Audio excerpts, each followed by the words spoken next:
Today. What's up?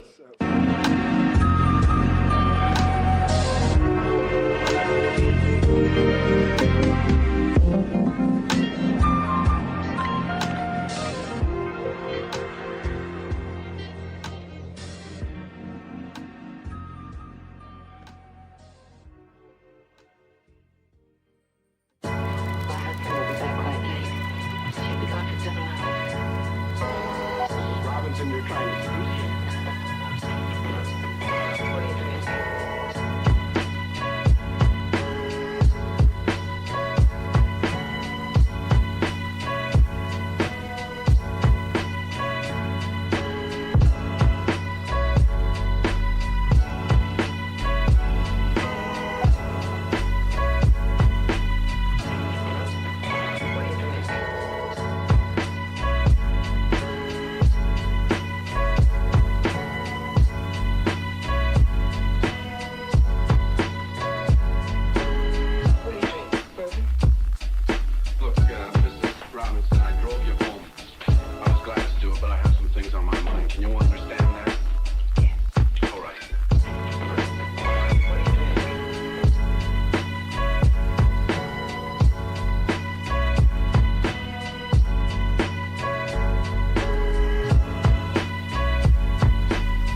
Welcome.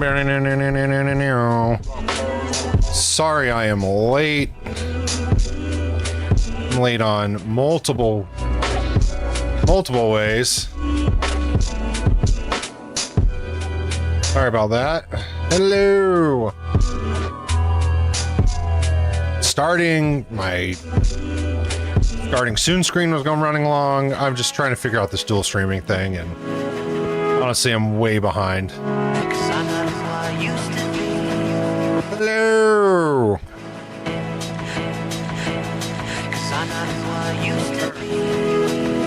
You're not doing that. It's just spamming you.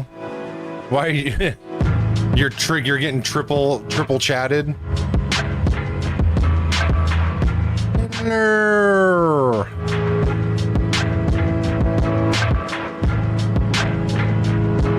Hey, thanks for the consecutives. All right. Oh, my TV's still on.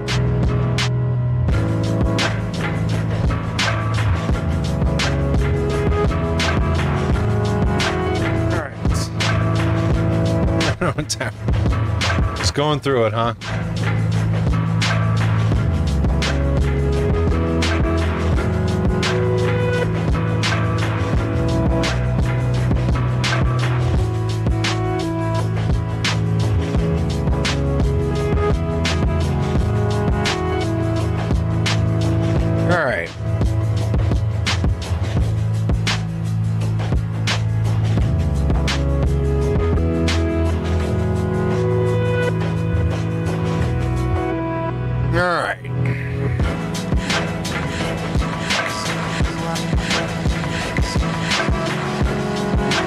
To cover. Haven't even fully pulled everything yet today.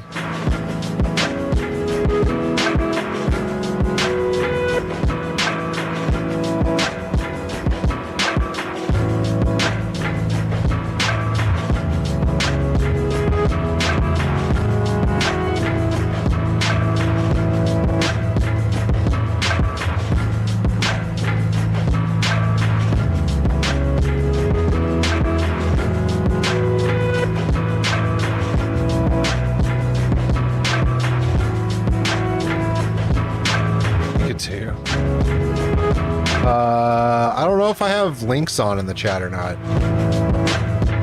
I mean, you can. Come down and check it out. I'm not sure if I have links on or not. I don't think I do. I think I have them on. I don't think there's any restrictions.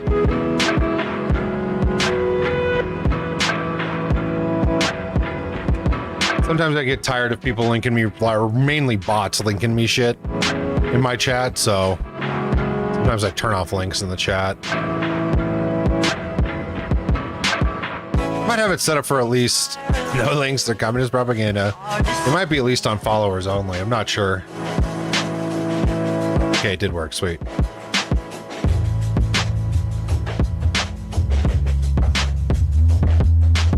Dude, there is really...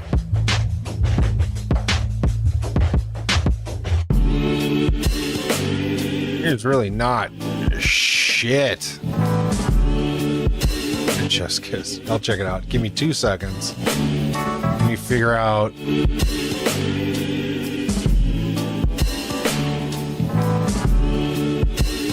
Do one last little.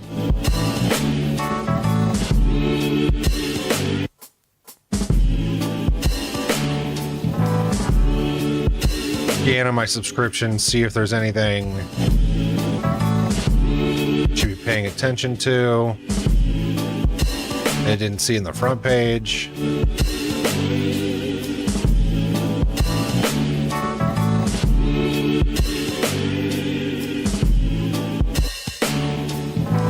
I might do a bunch of daily show tonight. We didn't watch yesterday's, and today they have some good clips too. Been on a bit of an Anthony Fantano break, but I think we're gonna break that today because he has a Pusha T and Jay-Z in the Epstein Files video.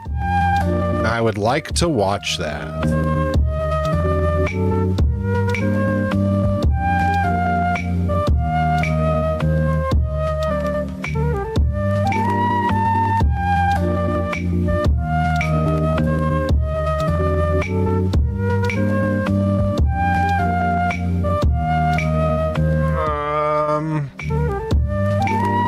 probably unfollow this fucking channel. Come on, Aaron, turn! Hold on, let's do this while we're at it. Subscribe. Dude, I can't believe they still have 6 million subscribers. We've talked about this porn stream and watched stuff on it, but Braille Skateboarding is the channel.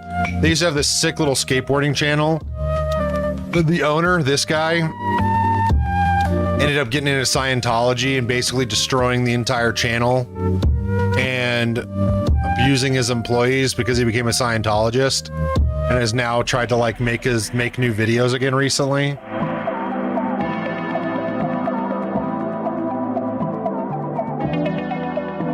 It's sad. It used to be a great fucking channel.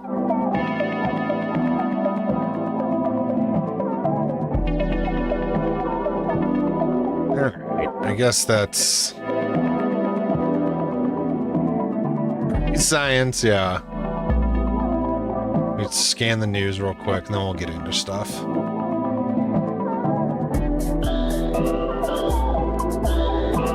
I'd like not to spend too much time on news tonight, but we'll see.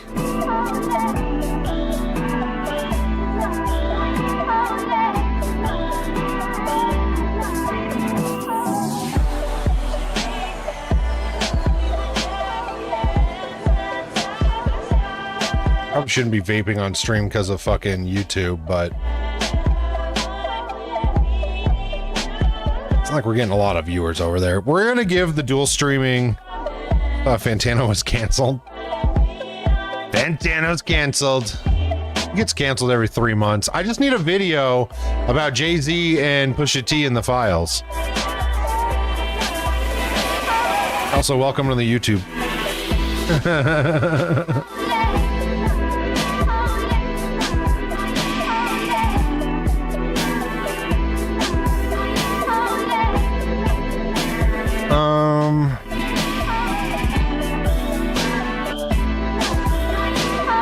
Country disappearance, whatever. Epstein files we're already gonna cover. Yeah, I mean, this isn't really like a crazy thing to deal with. I mean, it's...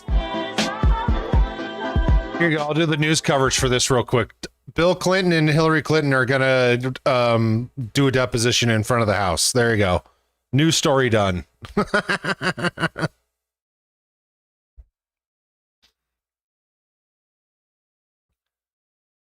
If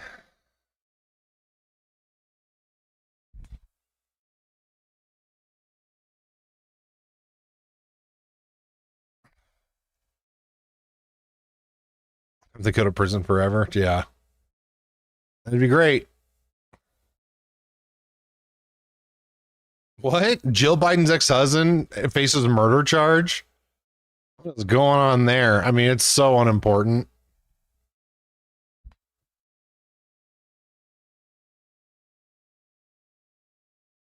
Oh.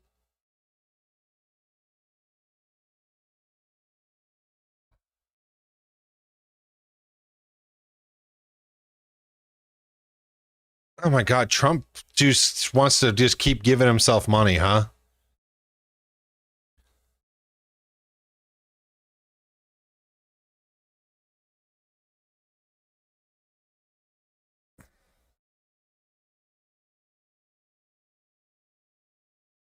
All right, let's see if we can find.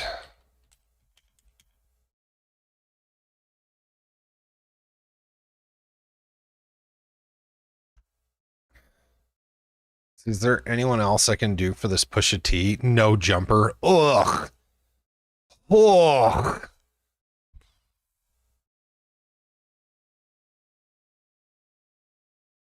Come on, we can watch DJ Academics. The guy who got caught grooming 15-year-old boys. We can watch his reaction on it.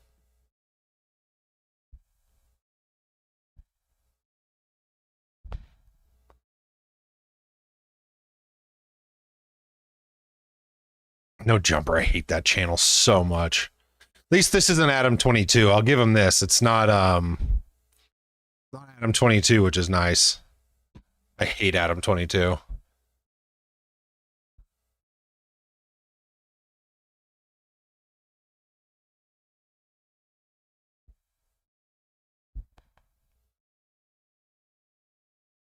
All right, we'll get into the regular news and we'll go from there.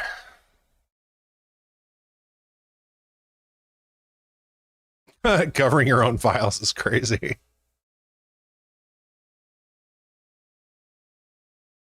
Why is it muted? Democracy Now!, democracynow.org, The War and Peace Report. I'm Amy Goodman. President Trump said Monday the Republican Party should nationalize voting in the United States as he continued to make false claims about alleged illegal voting and his 2020 defeat by Joe Biden. Trump's remarks came in an interview with Dan Bongino, who recently resigned his post as FBI deputy director to return. You know what I really hate about the YouTube stream? Is that community moderation? Is there a mod? Hold on, maybe there is a mod view. No.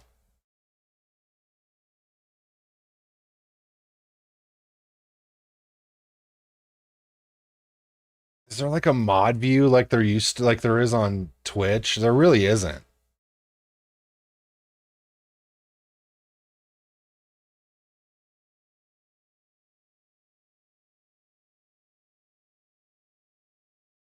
Like, I want to be able to, like, mod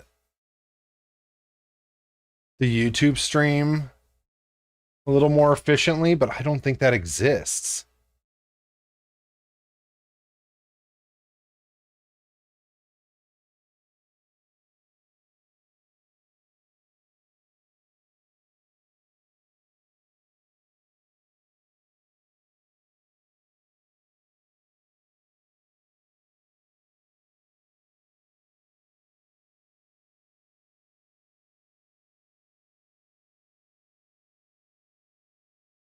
It's annoying. Oh, well. To his right-wing pop.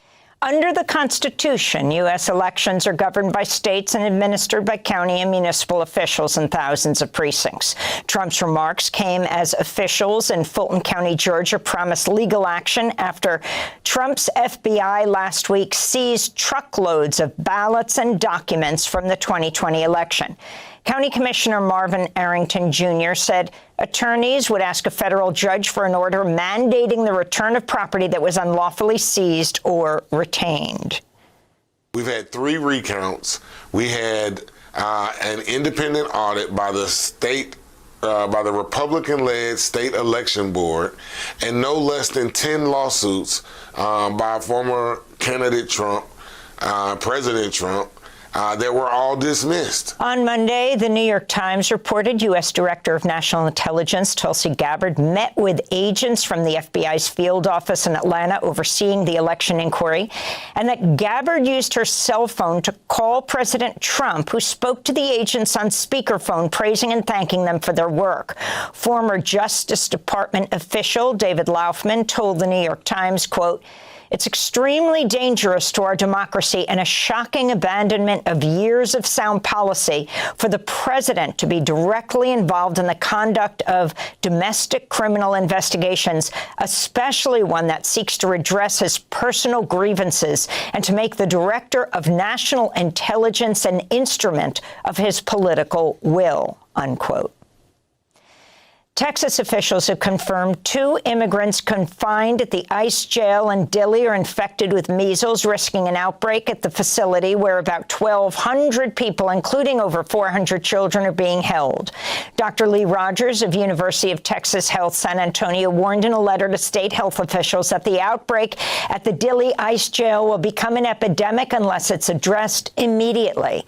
He added, quote, "Viruses are not political. They do not care about one's immigration status. Measles will spread if we allow uncertainty and delay." Yeah, God forbid people get fucking vaccines. "To substitute for reasoned public health action," unquote. Meanwhile, the Department of Homeland Security is reportedly using a repurposed $55 billion Navy contract to convert warehouses into jails while planning sprawling tent cities in remote areas to expand U.S. capacity for mass detention. Pablo Manriquez, the author of the immigration news site Migrant Insider, calls it, quote, a nationwide ghost network of concentration camps, unquote. It comes as a federal judge on Monday blocked the Trump administration's attempts to limit lawmakers from making unannounced visits to ICE jails. Last month, DHS Secretary Kristi Noem issued a notice requiring lawmakers to provide a warning a week in advance of any ICE jail visit. According to DHS, 73,000 people are being held in ICE custody, the most in the agency's history. In Minnesota, the Hennepin County medical examiners ruled the death of 37-year-old ICU nurse Alex Pretty a homicide due to multiple gunshot wounds. The findings come as ProPublica named the two federal agents who killed Pretty in a hail of 10 bullets January 24th. Jesus Jesse Ochoa and Raimundo Gutierrez, both of South Texas. Later in the broadcast, we'll speak with the investigative reporter at ProPublica, J. David McSwain, who broke the story. On Monday, the New York Times reported more than 1,500 active duty troops who'd been on standby to deploy to Minnesota were quietly taken off heightened alert over the weekend. Trump had threatened to invoke the Insurrection Act as a response to protests in the Twin Cities. Meanwhile, the Minneapolis Star-Tribune's reporting another 8 federal prosecutors have left or announced their intentions to leave the Minnesota U.S. Attorney's Office, bringing the total number who've left their posts this year to 14, an unprecedented number. On Monday, the Department of Homeland Security said federal officers deployed to Minnesota will start wearing body cameras. In response, Minnesota Congresswoman Ilhan Omar wrote, quote, abolish ICE. There's no reforming it. There's no compromise. There's only one way to rein in ICE's terror campaign. Abolish it, Congressmember Omar said. Yeah, body cameras. Woo. Yeah, because what did they say? They were like, yeah, I heard that shit. What did they say? They said,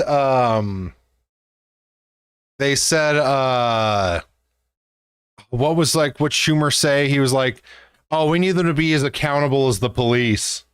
And it's like, yeah, it's the police. The such accountable people. Federal judge. Most accountable people in the country. So many Renee. Cameron's saying what you need, yeah. The Trump administration's effort to end temporary protected status, or TPS, for more than 350,000 Haitian immigrants living in the United States. Yeah. In her ruling, U.S. District Judge Ana Reyes. No, I know what you mean. Kristi Noem has a First Amendment right to call immigrants killers, leeches, entitlement junkies, and any other inapt name she wants. Secretary Noem, however, is constrained to apply faithfully the facts to the law in implementing the TPS program. The record to date shows she has yet to do that, unquote. The Department of Homeland Security plans to appeal the ruling. Israeli airstrikes killed at least 4 Palestinians in Gaza on Monday. Palestinians gathered at Nasser Hospital in Khan Yunis to mourn a 30-month-old boy, Ayad al-Rabaya, who was killed by Israeli fire. This is Omar al-Rabaya, the boy's relative. Gunboats fired shells towards the regional park. An explosion took place in a tent. I came looking and found a child without a head inside the tent. Jesus. Meanwhile, Israeli forces Yeah, you should see the headlines like covering this shit today. It's like, with the ceasefire inching forwards, 30 people have been killed in Palestine. It's like, okay, is that what it would have been if it would have been the other way around? Like, if 30 Israelis were killed, would it be ceasefire inches forward? No, it'd be breaking of ceasefire. We're going to kill everybody in Palestine. Detonated and destroyed the Morag Waters. Every Palestinian is going to die in the West Bank and in Gaza because they killed 30 people. Station in Rafah on Monday, a facility that supplied water to roughly a third of the city's residents before the war. Its destruction came as Israel said it will getting rid of their water. And Doctors Without Borders, or MSF, from operating in Gaza after the charity refused to provide Israeli authorities a list of its Palestinian staff. MSF currently provides at least 20% of hospital beds in Gaza. Meanwhile, The Guardian reports a U.S. disaster response firm, Gotham's LLC, is looking to secure a deal with White House officials that would guarantee a 7-year monopoly over a new trucking and logistics plan for President Trump's so-called Board of Peace in Gaza. The plan would guarantee Gotham's LLC 300% profits and charge for the use of its warehousing and distribution system. The firm has also supported operations at the notorious South Florida ICE jail dubbed Alligator Alcatraz. This comes amidst new revelations that USAID staffers in early 2024 drafted a warning to senior officials in the Biden administration that Israel's attacks had turned northern Gaza into a, quote, apocalyptic wasteland, unquote. The internal memo laid out harrowing accounts by UN observers who described seeing a human femur and other bones in the streets, dead bodies abandoned in cars, and, quote, catastrophic human needs, particularly for food and safe drinking water, unquote. Reuters reports the U.S. ambassador to Jerusalem, Jack Lew, and his deputy blocked the memo from disseminating within the U.S. government because they believed it wasn't balanced. U.S. and Iranian officials are expected to meet in Istanbul on Friday to discuss Iran's nuclear program and ease tensions in the region. Steve Witkoff, President Trump's Middle East envoy, and Jared Kushner, Trump's son-in-law, are set to meet with the Iranian Foreign Minister Abbas Araghchi. Senior officials from Turkey, Qatar, and Egypt are also expected to attend the talks. President Trump has repeatedly threatened to bomb Iran in recent weeks after assembling what he called a massive armada of U.S. naval forces within striking distance of Iran. Russia fired hundreds of drones and missiles overnight in attacks on Ukraine's capital, Kyiv, and cities including Kharkiv and Sumy. At least 4 people were wounded in Kyiv when Russian missiles slammed into apartment blocks in a building housing a kindergarten. Elsewhere, Russian strikes targeted energy infrastructure despite winter temperatures dipping below 0 Fahrenheit.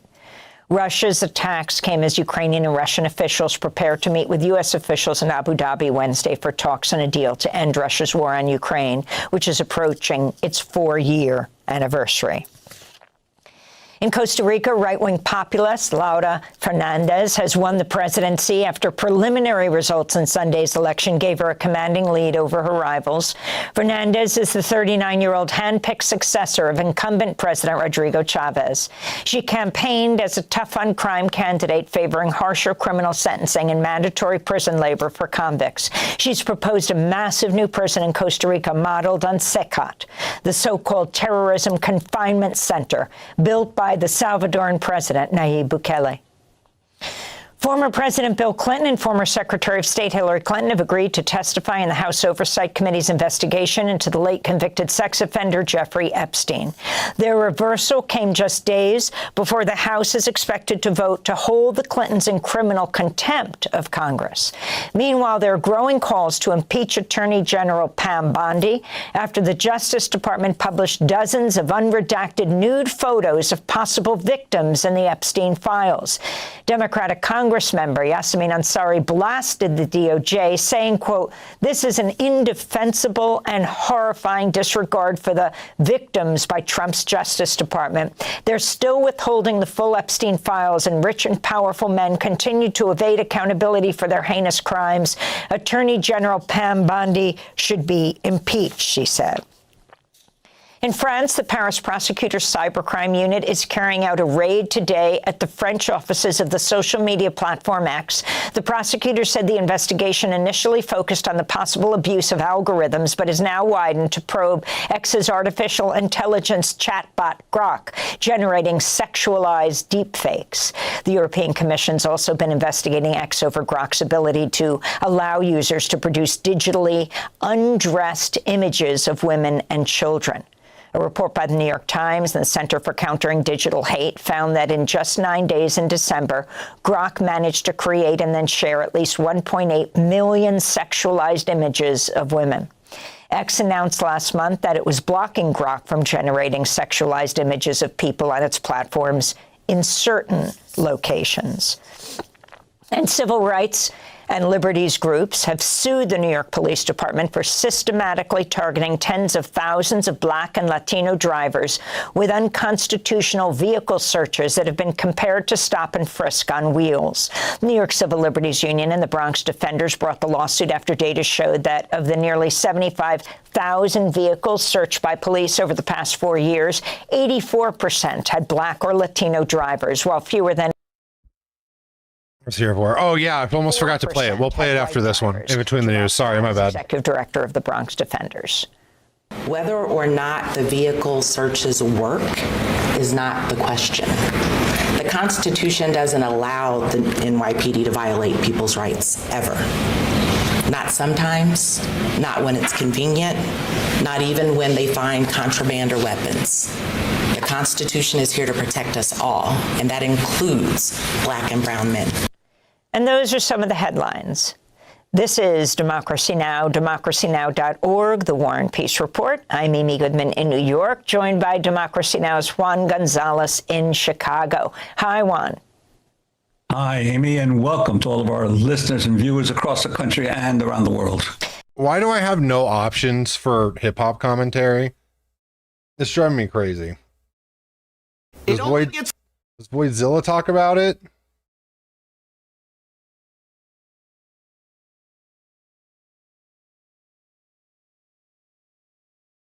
I want hip-hop commentary from a channel that doesn't completely suck. I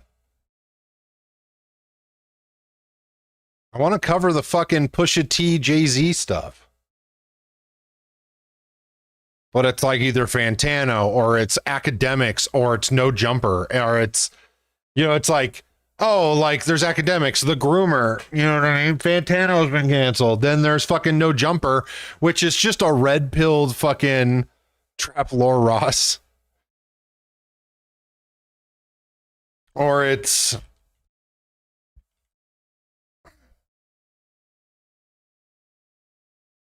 Does he have a Pusha T, though? I want to know what's going on with Pusha T and Jay-Z and the Epstein files.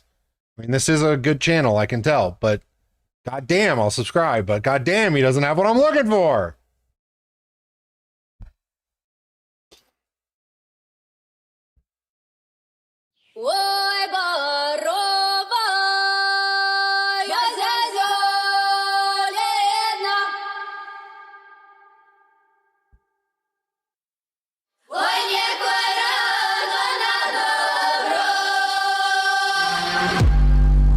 Yeah, I think this is pretty cool.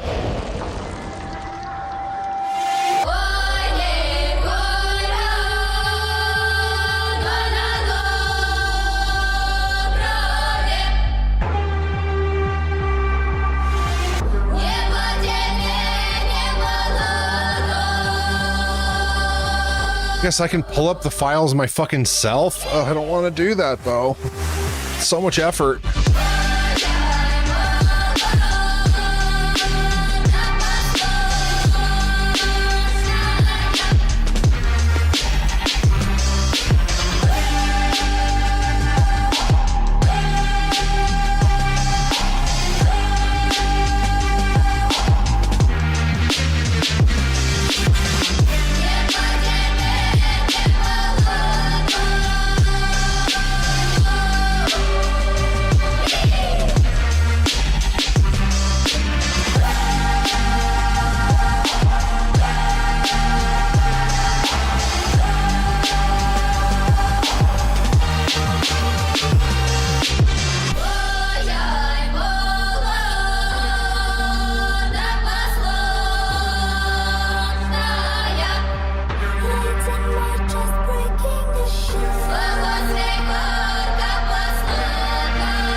Reveal.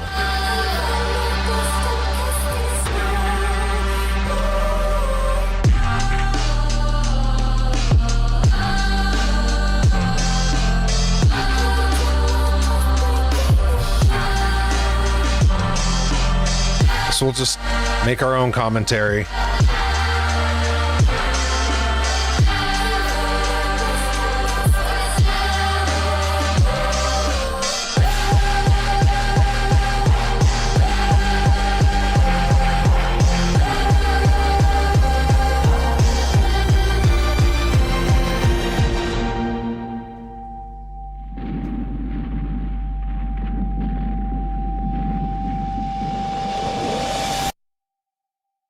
Her hair is thinner than. Boom. That was cool. I liked it.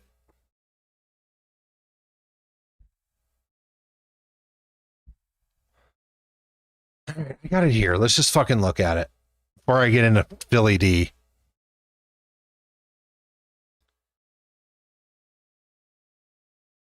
Called the FBI National Threat Operations Center to defend ourselves as a victim and said you're streamed up by others. In approximately 1996, resided with blank and blank. An unknown man abducted blank from her home and went to later work to the presence of Harvey Weinstein and Jay-Z while Weinstein had inserted his fingers into blank, believed she was in Epstein's mansion in Florida. Estimated the abduction, she was abducted on 7 occasions, awake each time in opulent indoor settings, sexual abuse and multiple occasions. Each case she was among her handlers, blank identified artist Pusha T. So it's supposed to be in 1996.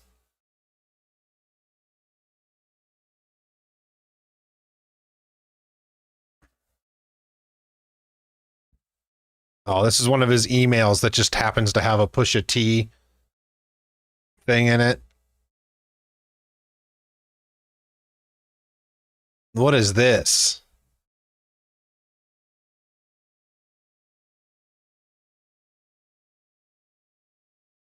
And this is just from his emails from Ticketmaster.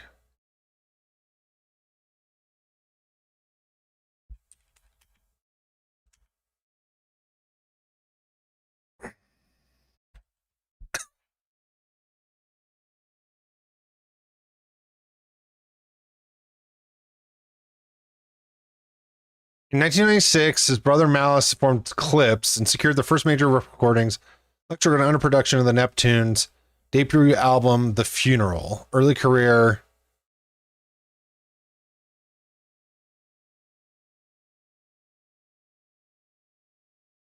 So he didn't even get his first album out until 2002, according to this.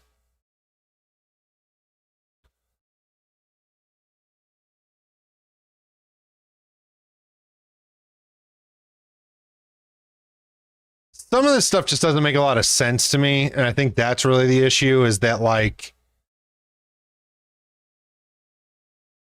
I'm not saying I don't believe the files, but I just don't see why in 1996, when he was signed and they didn't even get their first album out, he was 18. One of them, yeah, was with Harvey. Yeah. That was Jay-Z. Now, Jay-Z is his own. You know, if we're being real here, Jay-Z is a predator without the Epstein files, because of Beyonce and Aaliyah. So you don't even really need that. But what album did he have out in 96? Reasonable Doubt. See, he at least had some records out.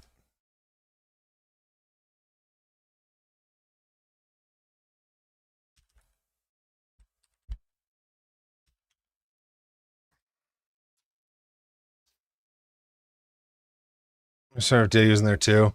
They all connected. I know it. Diddy made a post about it. Diddy said, "Look at all these files, and I'm not in a single one of them." So once again, that would have been the first year of Jay-Z's. It would have been for Jay-Z's first album.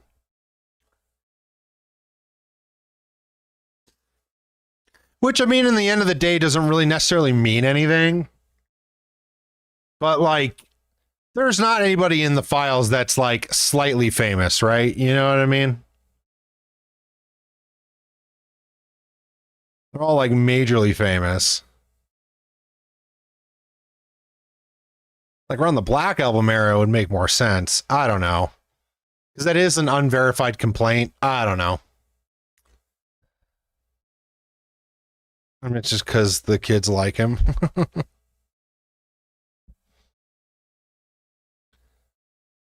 I don't know, if it's just based off that one piece of paper, there's not really a lot of information, I guess, is all I have to say about it.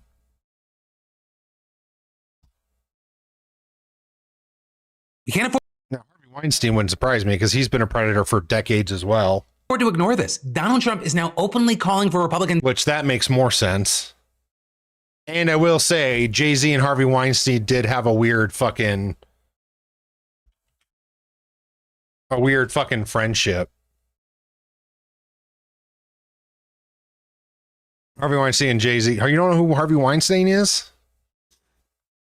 Harvey Weinstein, the movie producer that is famously serving time in prison for being a sexual predator.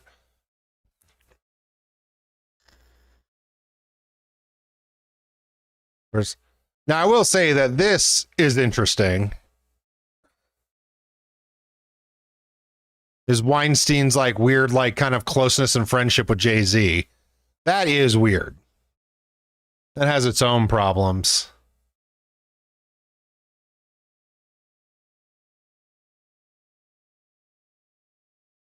What if Push has said anything on Twitter? Push is pretty active on Twitter.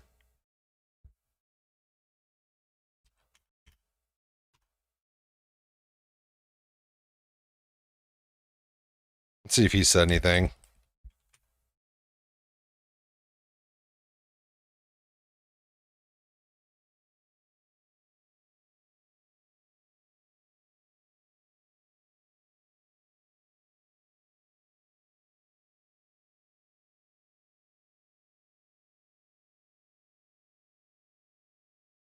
I mean, Push has been definitely in here.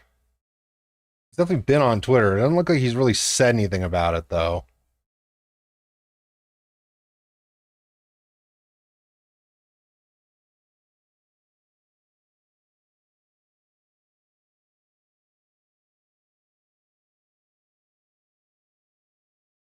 Huh. All right. I mean, I explained to myself just as much as I knew before. Nothing has changed. I still have more questions than answers.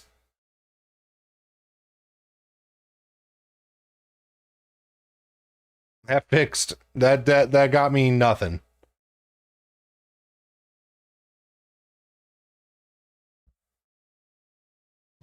to steal power from the states and, in his words, take over the elections. Yesterday, he called into the Dan Bongino show and he said, look, I took over a border where 25 million people came into our country, many of them murderers. If we don't get them out, Republicans will never win another election. These people were brought to our country to vote, and they vote illegally.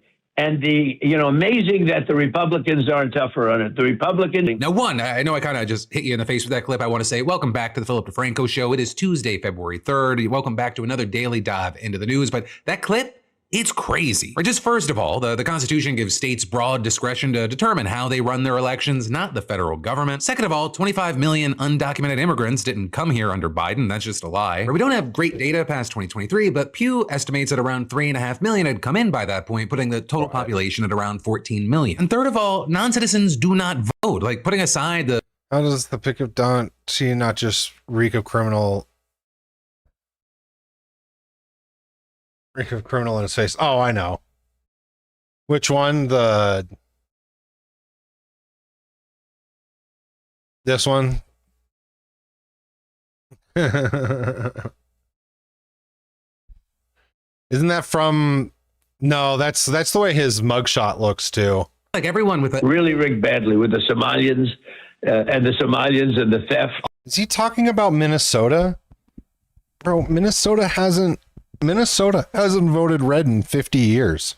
Also, you had him talking about Georgia, where Trump's FBI seized truckloads of 2020 ballots, voter rolls, and scanner images. Minnesota's been Democratic for like fucking decades. What are you talking about? Fulton County last week. Now you're going to see something in Georgia where they were able to get, with a court order, the ballots. You're going to see some interesting things come out. And yeah, Trump is right that we have seen some interesting things coming out, though not what he's thinking. Instead, I'm talking about how we saw, of all people, Tulsi Gabbard on site during the FBI raid. Right? And that's really weird and concerning. I mean, we still don't have a very clear answer as to why the director of national intelligence with zero domestic law enforcement authority would be there. Her job description does not, or rather should not, include on-site involvement in criminal investigative work. Though when lawmakers, they pressed her about it, she replied in a letter yesterday that it does actually fall under her purview because intelligence suggests election systems are vulnerable to foreign interference. But that also still doesn't explain why she attended a different agency's raid in Fulton County in particular. In fact, she admitted that she hadn't even seen the search warrant there. Right, and Gabbard actually added that she was there because Trump personally asked her to be. And as far as why Trump made that request, one source told The Times that he wanted her to assist with the FBI's investigation. But now you actually have The Guardian reporting that Gabbard's running her own investigation into the 2020 election separate from the DOJ investigation, and she's doing— You mean Tulsi Gabbard, who's been outed as a possible Russian spy?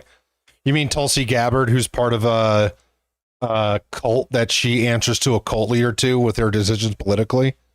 Yeah, dude, I'm so stoked Tulsi Gabbard's doing anything. It with Trump's approval. And reportedly, she's been at it for months, briefing Trump and senior White House advisors every few weeks on her progress. And with that, you have a source saying that she actually wasn't looking at Fulton County until the FBI raid, and other officials saying that the White House had given her far-ranging authority to hunt for voter fraud in multiple states. And so apparently you've got Tulsi Gabbard cooking up something much bigger than Fulton County, but even there, her involvement was more than just an observer. Because the day after the raid, she met with some of the FBI agents, called Trump on her cell phone, and put him on speaker so that he could talk to them, all of which she admits. And you've got sources telling at times that Trump asked them questions and praised and thanked them for their work on the probe. One official even adding that the call was fairly short, perhaps just a minute long, and compared the conversation to a pep rally or a coach giving an encouraging halftime speech to his players. Now, that same official also claimed that Trump gave no substantive direction to the agents, which is also something that Gabbard told lawmakers, and she added that he didn't even ask them questions. But regardless of that last part, the fact that this call even took place is kind of nuts on its own, right? I mean, as reports have noted, rather than going to senior department or FBI officials, Mr. Trump spoke directly to the frontline agents doing the granular work of a politically sensitive investigation in which he has a large personal stake. And of course, we can't forget the comment that Trump made at Davos. People will soon be prosecuted for what they did. It's probably breaking news, but it should be. And actually, speaking of prosecutions, we can expect to see some fireworks in the coming months from Trump's so-called weaponization working group. Right? That's this DOJ task force that Pam Bondi whipped up last year, and she says that it's meant to investigate Biden's weaponization of the DOJ against Trump, but critics say that it's actually meant to weaponize the DOJ against Trump's enemies. You know, either way, it's been almost a year now, and the group has nothing to show for itself, at least not publicly. And so according to CNN, in recent weeks, Trump's been pressuring Justice Department officials for results in these and other investigations, and recently admonished a group of them for failing to deliver on cases that he wanted brought. And so now this weaponization working group is reportedly expected to start meeting daily with the goal of producing results in the next 2 months. And reportedly the group's head until now, Ed Martin, he's been pushed aside, with him reportedly keeping his title as the department's pardon attorney, but getting marginalized in his other role as the group's head because senior department officials saw him as ineffective in pursuing cases that Trump wants acted upon immediately. Right, and Martin has also reportedly long rubbed Deputy AG Todd Blanche the wrong way. But reportedly Blanche took issue with his lack of legal experience and got especially annoyed when Martin would go around him, sometimes to the president himself, sometimes to complain that the department's leadership wasn't moving quickly enough to hold Trump's enemies to account. But really, whatever the case, right, with new leadership at the helm and the Orange Man demanding action, this weaponization group, it's going to be something to keep an eye on this year, especially since Trump's DOJ has charged or investigated just so many people already. You've got John Bolton, Tish James, James Comey, Jerome Powell, Lisa Cook, Don Lemon, all those Democrats who reminded the military not to obey unlawful orders, and on and on and on. But also, y'all, like, Trump isn't just weaponizing the DOJ, they're also doing it with DHS, and we just learned about a new terrifying method that they're using to do so. It's called an administrative subpoena, and the Department of Homeland Security has been using them to target American citizens. And specifically what you're seeing are protesters, students, and those that vocally oppose them. And, you know, we've talked fairly extensively recently about administrative warrants, but an administrative subpoena, it's something different. It's a request for personal information from an establishment like a school, workplace, or even social media platform about specific individuals. And very notably, this type of subpoena does not require a judge or even grand jury's approval. In fact, you've got the Washington Post reporting that officials throughout the Department of Homeland Security, including mid-level roles, have been given authority to approve them. That's why you've got privacy and civil rights. I know, I'm kind of half-assing it just because, like, the YouTube isn't thriving by any means. Trump's DHS. And I do think it's kind of a situation that I'll have to get reported for it. Using this authority. But you're right, I need to be better about it. Free speech. We've now seen them used to get information about a Columbia student. You're right. I'm getting lazy. Attempt to identify Instagram users who protested about ICE raids in LA, and even try to get information about the thousands of Minnesota healthcare workers protesting ICE. So also in some cases, it's smaller scale. You had the Washington Post, for example, interviewing a man named John who had an administrative subpoena served on his Google account. And apparently just for sending an email to a prosecutor threatening to deport an immigrant back to Afghanistan where his life would be in danger. And that email reportedly asked the prosecutor not to play Russian roulette with the immigrant immigrant's life, and added, err on the side of caution. There's a reason the U.S. government, along with many other governments, don't recognize the Taliban. Apply principles of common sense and decency. And barely 5 hours later, he got subpoenaed. Now, with all this, according to supporters, administrative subpoenas are critical tools that allow investigators to skip the lengthy judicial process when searching for information that could, for example, help track down a pedophile or drug trafficker. But then you have a lot of experts saying that the lack of oversight and general secrecy, it threatens core democratic principles. And so, for example, you had one law professor saying, this vast administrative power has remained opaque even to those who receive these subpoenas and invisible to those it affects most. And with that, you had an attorney for the ACLU adding, there's no oversight ahead of time and there's no ramifications for having abused it after the fact. And saying, as we are increasingly in a world where unmasking critics is important to the administration, this type of legal process is ripe for that kind of abuse. However, legal experts are also noting that even if the courts decide that DHS is abusing its authority with these subpoenas, it's unlikely that they'll actually be forced to stop using them. And so real consequences or real change here, it seems to kind of be off the table. But I will say that may not be the case for the State Department, right? Because the State Department, along with its Secretary Marco Rubio, have now been sued by a coalition of immigration groups, attorneys, and U.S. citizens. And specifically, they're suing over a decision announced last month to suspend immigrant visa approvals for nationals of 75 different countries. At the time that it was announced last month, the reason was apparently to, quote, ensure that new immigrants will not extract wealth from the American people. Because according to the Trump State Department, immigrants from those 75 countries take welfare from the American people at unacceptable rates. In their announcement, adding, we are working to ensure the generosity of the American people will no longer be abused. And the countries in question included Somalia, Haiti, Iran, and Cuba, which is notably where Secretary Marco Rubio's own family. Some babe, it's Laffy Taffy, yeah. However, the lawsuit against the State Department was line like when I post this on YouTube, yeah. Well, I have this set up. I just fucking keep forgetting. The State Department's excuses, calling it a demonstrably false claim, and adding, many applicants for immigrant visas are not eligible for cash welfare and remain ineligible for years. Also, the suit went on to say that the suspension amounts to a ban on nearly half of all immigrant visa applications. And so they're looking to get the decision overturned. But also, that's not the only case against Trump's immigration crusade that we're seeing play out in court. In fact, a judge just blocked the Trump administration's plans to strip the special protection status from Haitian immigrants. More than 350,000 Haitian immigrants live and work in the U.S. under what's called a temporary protected status, or TPS. In TPS, it's given to those whose home countries are unsafe to return for reasons like a natural disaster or political instability. And in Haiti's case, it was activated in 2010 after a catastrophic earthquake, and it's been extended multiple times because of gang violence. That status, it was set to end today at the direction of Homeland Security. But then at the 11th hour, a federal judge blocked the Trump administration from ending the TPS, and she just slammed Kristi Noem specifically. Or just straight up saying that Noem didn't have the authority to make this decision, and adding that Noem's reasoning, quote, focuses on Haitians outside the United States or here illegally, ignoring that Haitian TPS holders already live here and legally so. Also adding that Noem, quote, ignores altogether the billions that Haitian TPS holders contribute to the economy. And so yeah, they don't care. They don't care. They're gonna revoke it. They're gonna revoke their TPS status, and they're gonna fucking go wipe them out in Springfield. It's ethnic cleansing, dude. Like, once again, we're gonna, but the law is. Yeah, dude. Do you really think they give a shit? No. They don't fucking care.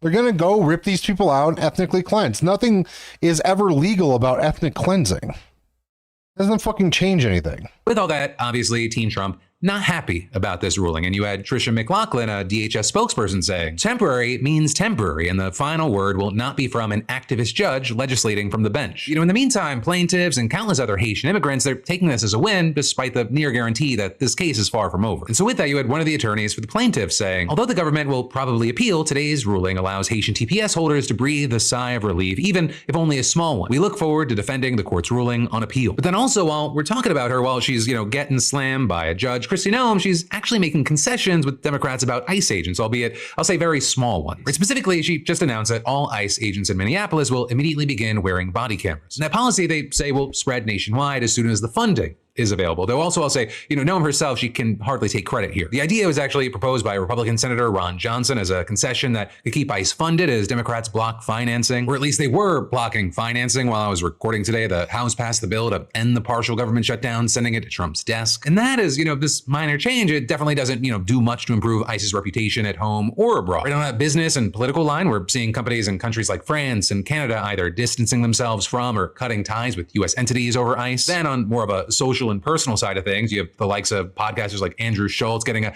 ton of attention for saying that he hit his breaking point after watching how the administration responded to the Alex Preddy shooting. Like, I didn't think what's happening right now with ICE could happen in America. I genuinely did not think that was possible. I thought our institution, I thought the Constitution would hold up. Like, it all of a sudden becomes not like liberal catastrophic thinking. It starts to become very reasonable. What's this? What's this? What's this? Looks like you're having a great time with the president. Weird. Weird. You even got the thumbnail set up? Weird. Immediately. Right, Martin has also reportedly long rubbed Deputy AG Todd Blanche the wrong. Oh, did I fucking do that? I did. God damn it. Countries like France and It's Canada you, yeah. distancing themselves from or cutting ties, like Andrew Schultz getting a ton of attention. Sorry, we're gonna have to go through it again. I accidentally clicked a number. The administration responded to the Alex Preddy shooting. Like, I didn't think what's happening right now with ICE could happen in America. I genuinely did not think that was possible. I thought our institution, I thought the Constitution would hold up. Like, it all this. Put the socket, yeah. It's like the kid who put the fork in the socket and was like, man, guys, I was wrong when I made my video. One of the most electrifying times of the world. And, I said sticking a fork in the outlet wasn't going to be unsafe and it wasn't going to hurt me. And you know what, guys? I was wrong. And I'm sorry to all those people I told to put fork in sockets. Sudden becomes not like liberal catastrophic thinking. It starts to become very reasonable, nuanced criticism of the administration. They have just made the most far left critiques of the Trump administration. Their reaction to this has just justified all of them. In one moment, all of their responses from Trump to Kash Patel, they have justified every single and I know people will probably look at this and be like, they've done a million other things to justify them. Sure, and that's fair. But this specific situation, I think, is a breaking point and it has justified all those criticism. I think people's antennas are way up and people's antennas that were not up initially. Right, and with all that, you had people kind of seeing this as Andrew kind of conceding that Trump's critics, the people who were sounding the alarms for years, they may have been right all along, or at least they were right on this issue. That ends up being a big deal, not only because his podcast is pretty big, but because Andrew had Trump on his podcast leading up to the 2024 election. And so that's also why you're seeing a lot of mixed reactions to Andrew's comments here. Are you some celebrating that anyone who may have supported Trump, they're seeing the light, though others are frustrated that Andrew propped Trump up and now he kind of wants to walk it back. And I will say you actually had his co-host Charlemagne pushing on that front. Did you not believe Trump would do any of the things that he said he was going to do because you didn't know or because you believed in the guardrails of America? I believe in the guardrails of America. Like, there are a lot of things that he ran on, right, that were very seductive, that seemed possible, it seemed very doable. And one by one, backtracking on these things. And all of this, it does feel like it's hitting on a conversation and debate we're seeing play out at all levels. Whether it's personal and private, or Saturday Night Live, they just did a sketch about this kind of thing over the weekend. It was just how 10 toes down the Trump supporters have been, the MAGA movement has been. Some have referred to it as cult-like. The idea that even a small part of it might be open to changing their minds, it feels like a big deal. But also, you've got plenty of people still feeling angry, not trusting these changes of heart, and wanting to just kind of scream, "We told you so." And then there's even more we've got to dive into in just a minute. But first, let me thank a sponsor and say, get connected before your next trip. But then diving right back into the news, Bill and Hillary Clinton have now caved to Republican demands that they testify before Congress on Jeffrey Epstein. But also, Trump's DOJ has continued to insist that the case is closed, even as millions of files remain unreleased. Starting with the Clintons, this actually goes back to July when you had I forgot that time. Oversight Committee forcing a vote to subpoena the DOJ for its files regarding the investigation into Epstein. And the committee also voted for additional subpoenas against the Clintons, 8 former top law enforcement officials, and Ghislaine Maxwell, who's my Nightbot thing worked. Currently serving a 20-year sentence on sex trafficking charges in connection to her role recruiting girls on Epstein's behalf and facilitating his abuse. Now, Maxwell, she's scheduled. Got it set up so it'll fucking put the Discord. Is it working? Does that Discord link still work? Yeah, it does. Hell yeah.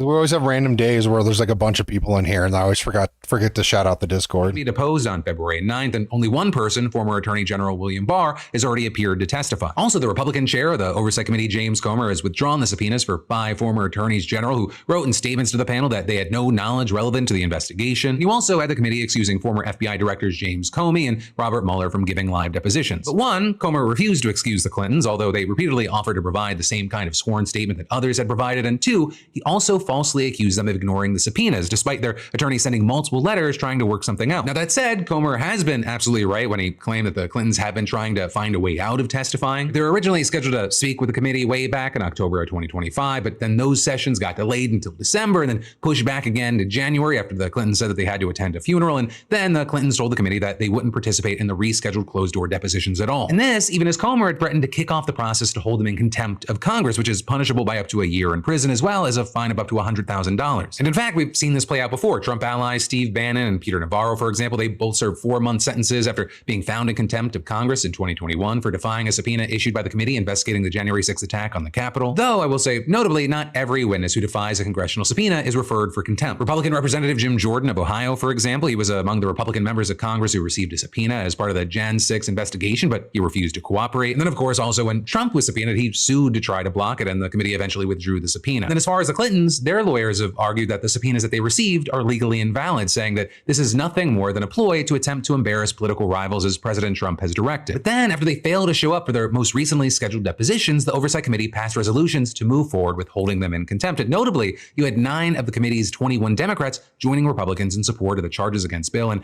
3 even supported the measures against Hillary Clinton. And so with all that, you then had the Clintons agreeing to testify. But first, they said that certain conditions would need to be met, including 1, the interview needs to be limited in scope to matters related to the investigations and prosecutions of Epstein, 2, that each session would be no more than 4 hours long, and 3, that Bill Clinton be allowed to bring his own transcriber. Then what you saw was Comer reject that offer, and last night the House Rules Committee met to start the process required to bring the contempt vote to the House floor. But then you had the attorneys for the Clintons emailing Comer and saying that they would agree to his demands, with a spokesperson adding on Twitter, "They negotiated in good faith, you did not. They told you under oath what they know, but you don't care. The former president and former Secretary of State will be there. They look forward to setting a precedent that applies to everyone." So with that, the contempt proceedings have been put on hold, but they also haven't been called off, with Comer saying in a statement, "The Clintons' counsel has said they agreed to terms, but those terms lack clarity yet again, and they have provided no dates for their depositions. We'll clarify the terms they are agreeing to and then discuss next steps with my committee members." And then you also had Speaker Mike Johnson saying today that the Clintons would have until noon to provide details of how they plan to comply with the subpoenas if they didn't want the contempt vote to move forward. So we'll have to see where this goes, but it does seem unlikely that any new information would actually come out of in-person testimony. Neither Clinton has actually been accused of any wrongdoing in connection to Epstein, and both have said that they don't know anything relevant to the committee's investigation. But what we do know is that Clinton was definitely acquainted with Epstein, though he is believed to have cut off contact with him 2 decades ago, and there's no evidence that he's ever visited Epstein's island. That said, he did take 4 international trips on Epstein's private jet in 2002 and 2003, according to flight log. And he's also appeared in Epstein-related photographs released by Congress and the DOJ, including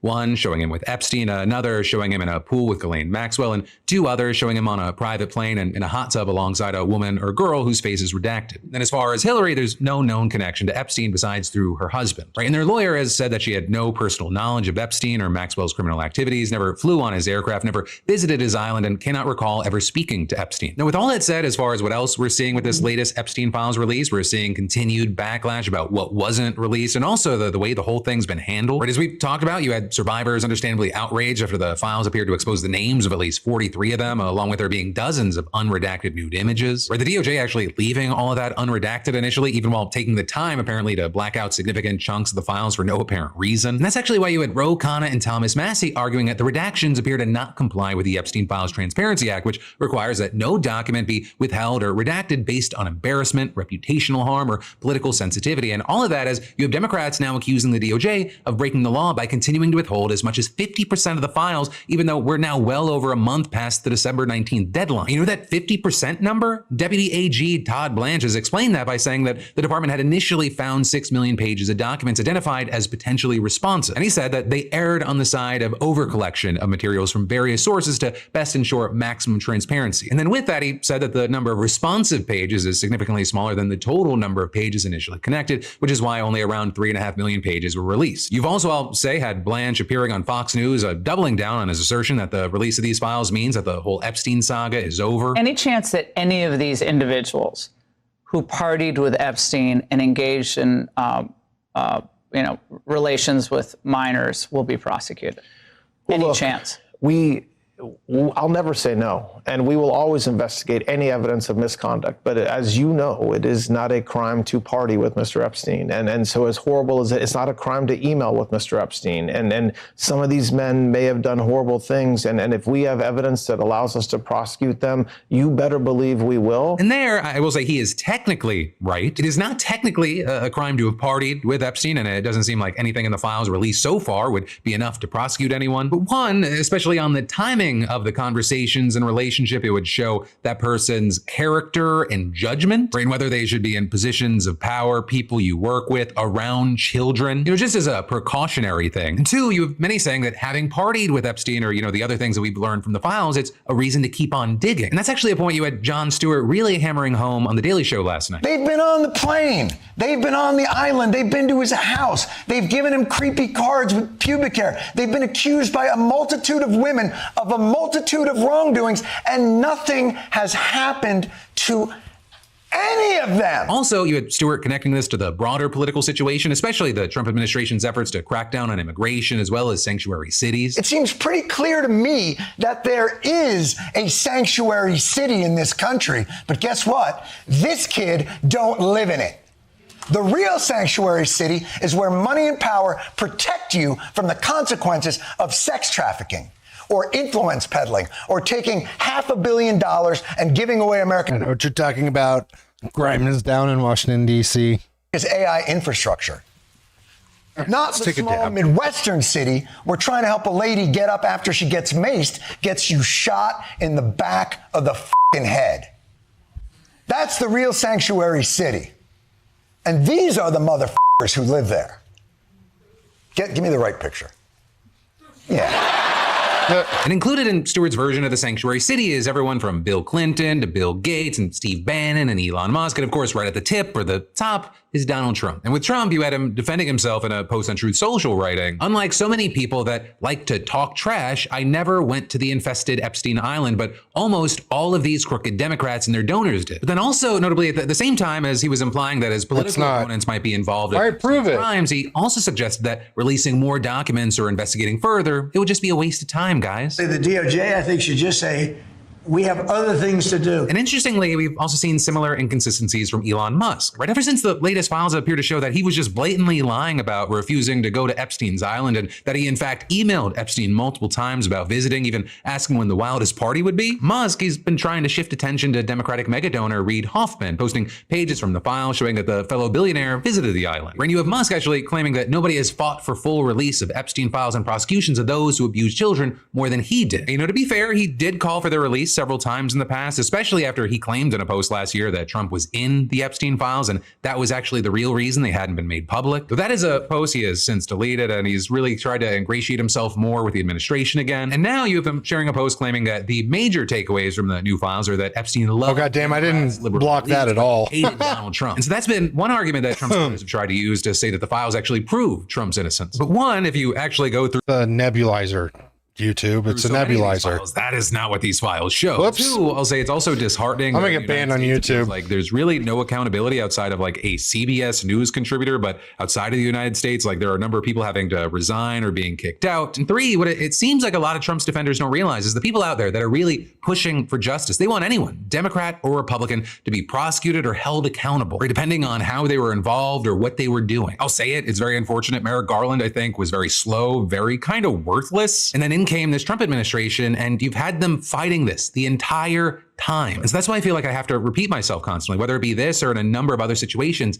It should be less about left versus right and elites versus everyone else. But then actually the final thing we need to talk about today is that French authorities just raided X's Paris headquarters as part of an investigation into a slew of crimes, including child sexual abuse imagery and Holocaust denial. Right? And they actually also summoned Elon Musk to answer questions in the case. Now, of course, this is obviously coming as X and Grok, they've been facing a ton of international backlash over sexual deepfakes on the platform, but France's investigation investigation actually started over a year ago, where prosecutors were first looking into issues with X's algorithm and how it handles data, but the investigation is now widened to look at a total of 7 different offenses. And so the authorities are alleging that CSA images started increasing last year after X rolled back detection tools, resulting in fewer images being flagged. Authorities also Charismatic, yeah. issues with anti-Semitism, The which is nebulizer. a surprising thing. I mean, we all saw Grok go Mecha Hitler last year. Right? And Grok has also been accused of denying the Holocaust by claiming that gas chambers in Auschwitz were designed for disinfection with Zyklon B against typhus, not mass murder. And one of the biggest things here is that France has some of the strictest Holocaust denial laws in the world. And so that's why today France's cybercrime unit and Europol searched the company's offices. The country's prosecutor's office also deleted its X account shortly after announcing the raid. And with this, you had the lawmaker whose complaint opened up this investigation writing, in Europe and particularly in France, the rule of law means that no one is above the law and that European regulations, once transposed into French law, are binding on everyone. Now, leading into this, last year you had X responding to this investigation by calling it politically motivated, denying any wrongdoing, claiming that the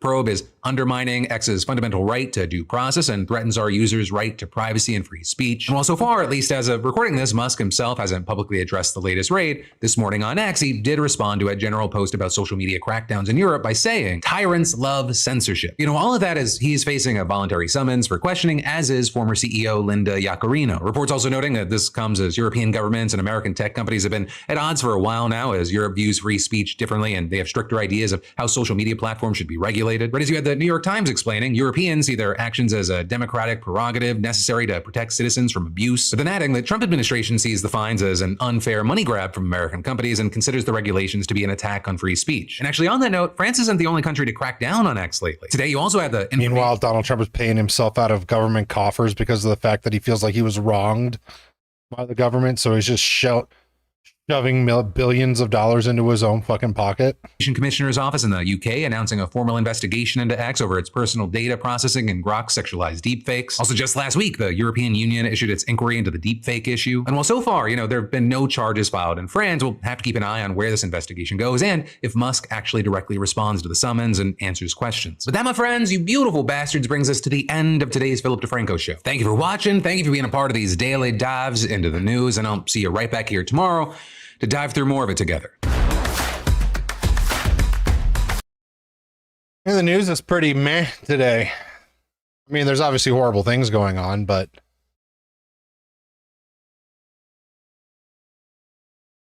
all in all, not horrifyingly bad for once, at least for today.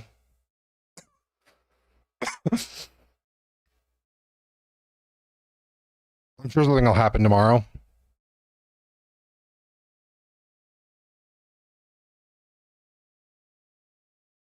And spending most of our life. I got Gangster's Paradise stuck in my head for some random reason.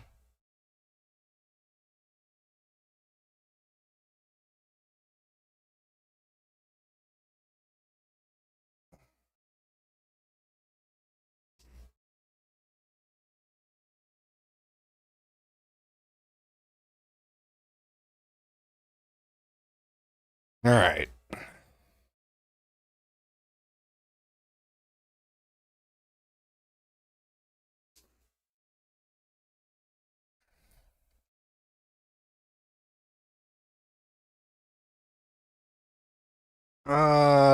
Let's do Daily Show, and we'll kind of go from there.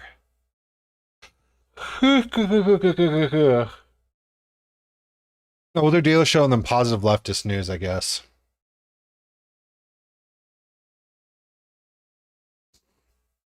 Dude, there's really not that much to watch this week. We're not back. It does that. Do it against my wall right now. Tune into Turning Point USA's All American. It's one of my main things for apartments. Like, I'm really picky about how. That was a good bit. It was fine. Yeah, it was fine.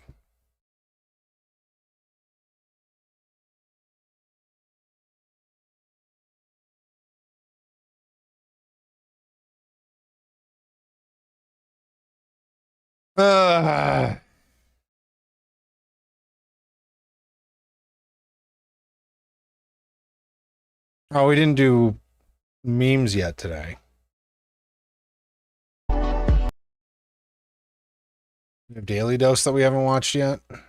Sure we do. I'm sure we do. Oh no, we don't. Looks like unusual memes then.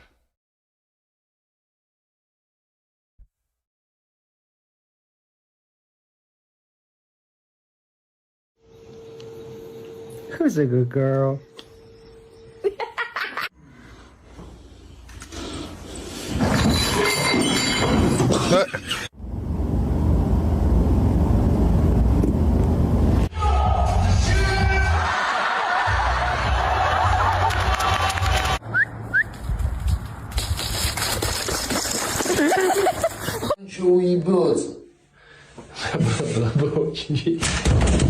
Yeah, I figured that was gonna happen.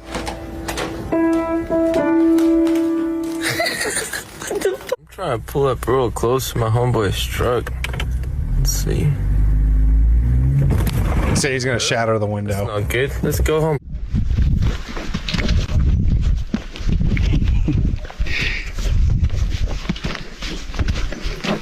We gotta turn it so fast. Okay, ready? 1, 2, 3, go.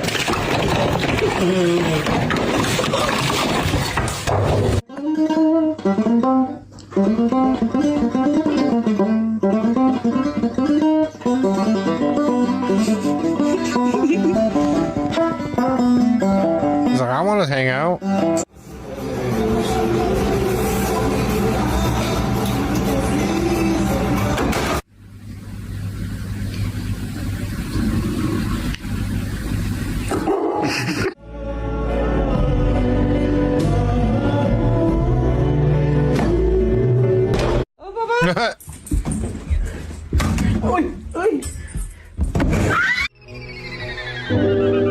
Nigga wanna see me fall.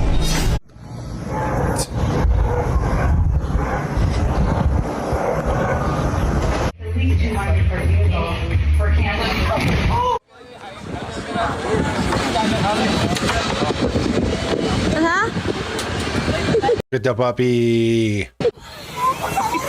The puppy. Real good, up, down, lower. On this side, your ball joints are good, up, down. Your pigeon's in good shape. Um dedo mesmo. Já. Filho da puta.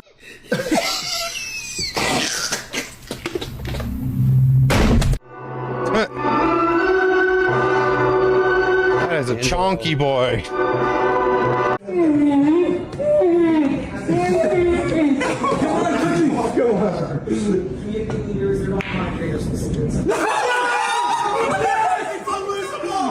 No, he's gonna scratch.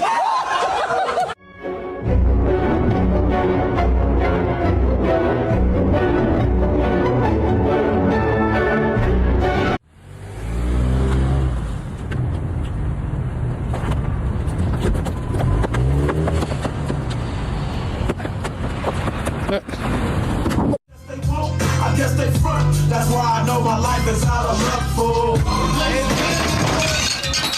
I appreciate you. You look like $1 million. Now I ain't got no more batteries for my smoke detector. So if I hear that bad boy popping in the middle of the night, I know I got to get up out of here.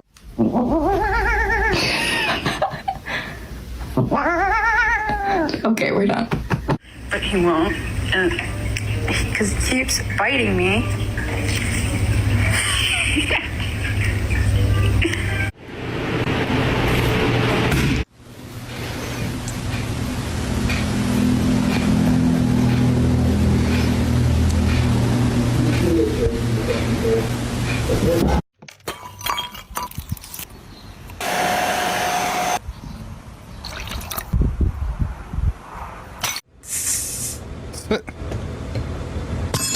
Oh. Ice cream bean. Look here, slow down, Cody. Oh, Lord. Oh, Lord. We need an ambulance. Boy, you just shitted on yourself.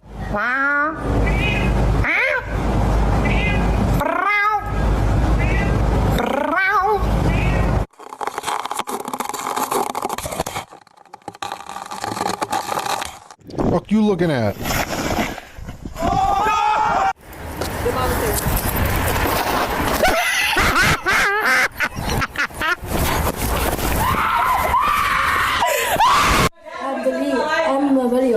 You get your own juice now?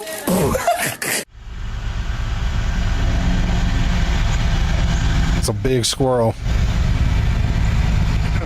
Squirrel. Loaf, loaf, loaf, loaf, loaf, loaf, loaf, loaf. Oh. Get back in here now.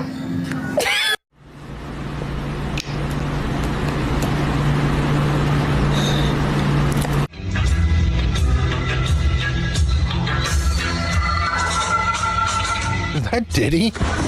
Oh, anybody want a whole ass street sign? Hey, it's parking by city lit permit only though. Oh,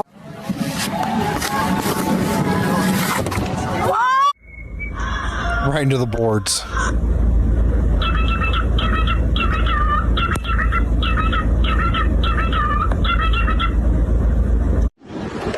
Oh shit! Oh.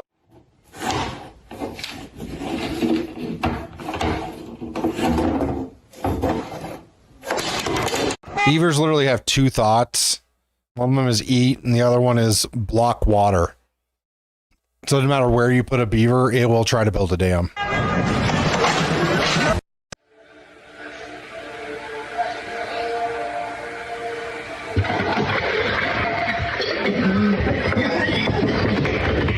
That's a real hot box.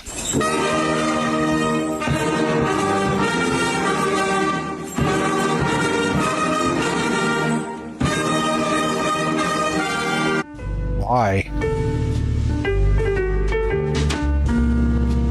No, that should have been it. Nope. 6, 7.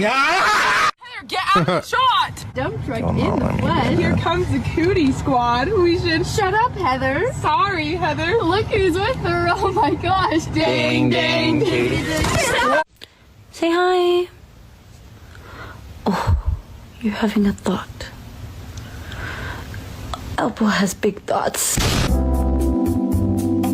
Big thoughts.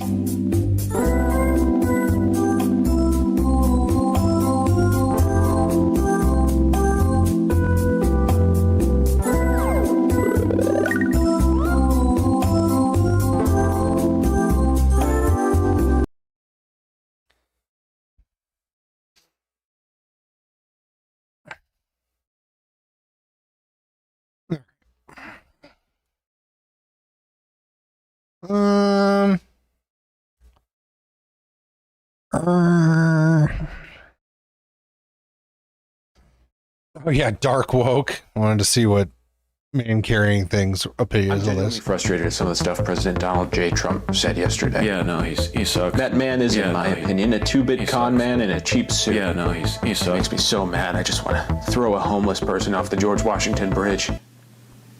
Okay. Yeah, I'm just pissed off. You want to hear me do a Jamaican accent? You're acting straight. This is just the real me, the me I don't hide anymore. Woke 2.0 is striking with a vengeance. What do you mean woke 2.0? What happened to woke 1? It goes woke beta, woke 1, woke 1.7 in 2012. Now, woke 2.0, aka dark woke. You're like the wokest person I know, sometimes to like an annoying degree a little bit. Not anymore. Dark woke is all about being woke, but we're like, think again, sweetie. Therapy is bullshit. Okay. We're not so precious about language anymore. Stop eating so much, fat ass. So you're politically and socially conscious, but you're mean about it. We say slurs now. You say slurs. Just one slur. Just the one. The R slur. The R. So you're not even saying it right now. But if you get me mad enough, I will drop that baby like a nuclear bomb. Also the F slur. You're not saying the F slur. I'm working up to it, talking to my therapist about it. You don't need to be doing all this. You're a nice person. Don't act edgy just because you think that's what the world wants you to do. I don't know, man. Gen Z scares me. One second they're like, let's abolish capitalism. The next they're like, let's watch a Woody Allen movie. Since when? The passage of time is weird, man. We have to keep reinventing ourselves, find new phrases for old things. Just go to therapy, you gay loser.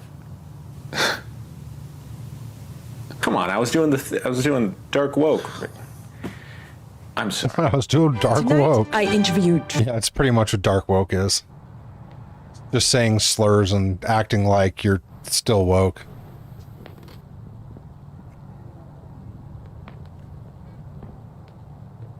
Do meditations for the anxious mind. The stories we tell used to challenge power, but then power hired a PR firm to speak in our language, use flame emojis, and send cease and desist while redacting the pedophiles. Bedtime stories discipline us far more than public executions. So the state apparatus crafted their narrative to tie our noose in a more comfortable knot. And now, billionaires good, immigrants bad. Protect all the children from drag queens in libraries, because dividing us all into cute little boxes made us easier to kill or deport or administer care in the shape of austerity with a spoonful of sugar as we starve on the street. We used to be the ones that told stories. Now we just post them on Instagram. So power doesn't even need to silence us anymore. It lets us speak so freely our words become meaningless. Another hot take and a fit check. A highlight reel to perform to the void. If the world is a stage, our life is a storefront, and history's over, so everyone's shopping. Emotionally insolvent with insufficient funds, we've become walking Hinge profiles, billboards competing for social approval, showcasing our face cards but never our failures while trying to avoid STDs. When establishments sold us the company line, we decided to snort it in the staff room toilets and then wiped our nose with a lanyard. But the high only works if you take it repeatedly, and the buzz wears off before the shareholder Zoom call. If we can get rid of the habit and write our own script and reject all the roles we were taught to perform to, we'll break free from the boardroom and cut puppet strings and don't need our masters to stick a hand up our holes. When oppression tries to choke your song into silence, our stories and words are weapons that get louder when they tell us not to speak. Inside all of us is a little whisper waiting for its turn to sing. It needs to be cultivated and cared for, beyond the status quo, beyond the us versus them, beneath the diamond sky we can't stop staring at. Every time we tell a story, the boundaries between us become porous, and the pen pushes the envelope, and the paper cuts, and the wounds heal, and the hole inside can be stitched up, and all dissonance fades in the distance. The different colours of our eyes reflect the same sunlight, and if we can crack the glass until it's smashed, millions of voices will pour out, different accents, cultures, and customs that all serve to say the same thing, that the stories we tell aren't all about us, they're about everyone, and we're all connected beyond the differences we parade and the walls we sleep in, until a stranger's inner world feels like the inside of your living room, and the stage is owned by the audience, and the balloons that float above it from a party we're all invited to. Our vision for the future can be found in the pages of the past, but we have to read them together, out loud, and speak in a way we all understand. Beyond the paywall, beyond the Ponzi scheme of critical acclaim, the house always wins unless we tear the walls down, steal the cutlery, and shit in the sink. When we can see ourselves in each other's story, the line between us starts to smash, and we let the ceiling collapse, and learn that life's not a scab we're meant to keep picking at, and the wound's not that deep if it doesn't go septic. Our stories will outlive us, the hieroglyphs of a life that really meant something. In the face of the forces that demand our compliance, our stories are signals we didn't stay quiet. On the 1st of January. That was great. I love his stuff. What's this? This month in North Korea. Let's check out what's going on in North Korea. DPRK marked the 2026 New Year with a celebratory performance in the capital's Nungnado, or May Day Stadium. The performance was held in attendance of the General Secretary, Kim Jong-un, and included singing, dancing, a countdown to midnight, followed by an address. Guys, that stadium's only full of North Korean elite. Because there are, you know, just so many elite they can fill a stadium. By the General Secretary. On the 5th of January, the country unveiled progress on the ongoing construction of the Memorial Museum filled with 30,000 of Kim Jong-un's closest friends. Of combat feats at overseas military operations in Pyongyang, dedicated to the Korean troops serving in Russia and in Ukraine. The complex is being built close to the new Hwasong development area in the north of Pyongyang. On the 17th of January, a major state conference was held to mark the 80th anniversary of the Socialist Patriotic Youth League, the country's primary youth organization. The central event was held at Kim Il-sung Stadium in downtown Pyongyang, where the General Secretary addressed youth organization leaders and members. This is your monthly rundown of events in the DPRK for January 2026. This is the first edition of this month, a look back through DPRK media at the major headlines of the past month. In each episode, we'll look at 3 major headline stories and then take a look back at some more regional events that took place outside the capital city. 2026 began with a major civil concert in the heart of downtown Pyongyang, with political leaders, military officials, and local Pyongyang citizens gathering in the May no citizens Day Stadium to welcome in the new year. Nope, they wouldn't allow regular citizens in. Being sarcastic, if you Korean can't tell. Central Television showed a montage of achievements throughout 2025, before cutting to locals arriving at the stadium for the celebrations, followed by the arrival of the General Secretary, Kim Jong-un, and his family. What followed was a 30-minute concert featuring singers, dancing, and ice skating.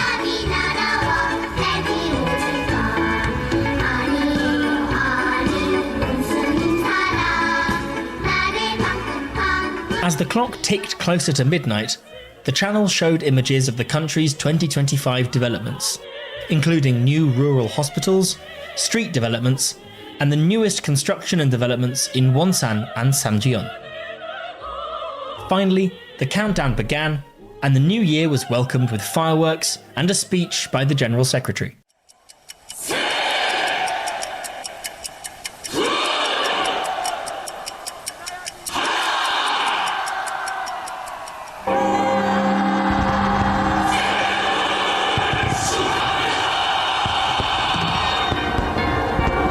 But they're so poor. How could they do all this? 2026년 새해가 왔습니다.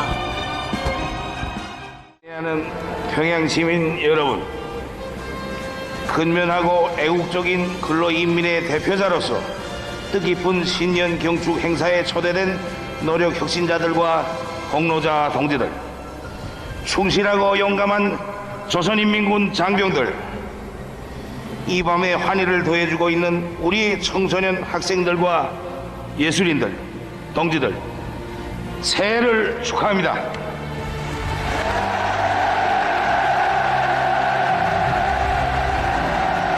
In recent years, these New Year's celebrations have been held in the Mayday Stadium. However, prior to 2024, the main New Year's events were held on Kim Il-sung Square, with fireworks launched around the Juche Tower, akin to military and civil parades. On the 5th of January, the leader Kim In North Korea, they don't celebrate New Year's. Jong-un paid a visit to the construction site of a new memorial museum dedicated to the troops fighting alongside Russia in Ukraine. Officially titled the Haewae Gunsa Jakjeon Dontuwon Ginyomgwan, or Memorial Museum of Combat Feats at Overseas Military Operations. The visit in January showed much of the exterior of the building had been completed, with a lot of the ongoing construction taking place in the interior and on the landscaping in front of the museum. Korean Central TV showed footage of the cabinet and leading Workers' Party members helping to plant trees in front of the museum building, which will presumably soon see completion and inauguration. The project was first unveiled during a groundbreaking ceremony on the 23rd of October 2025, where renderings of the planned final design and accompanying cemetery were displayed on billboards in front of the construction site. The area around the museum is under heavy development as part of the ongoing expansion of Pyongyang through housing projects. The museum stands amidst the new Taebyol Street, part of ongoing construction around the Hwasong Street area, officially intended to house the families of those soldiers who died fighting overseas. The announcement and construction of this museum followed a ceremony in 2025 honouring commanding officers, returning soldiers, and Gold Star families in Pyongyang.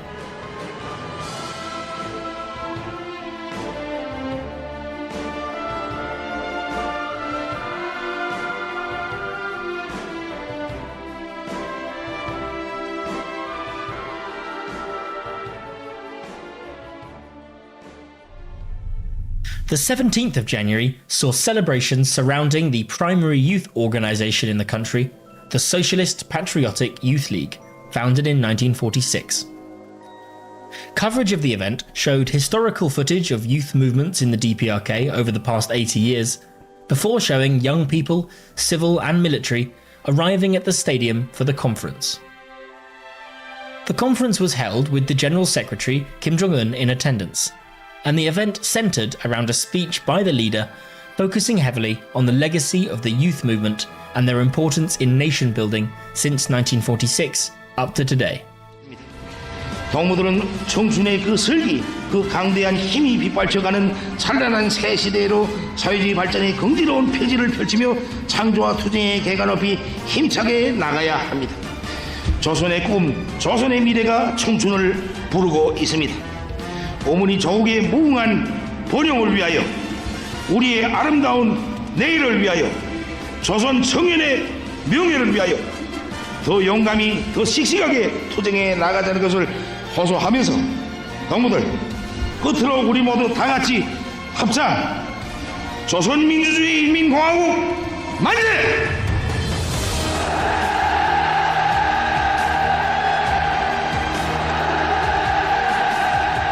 The organisation as a whole was awarded the Order of Kim Jong-il, oft described as the DPRK's highest award alongside the Order of Kim Il-sung.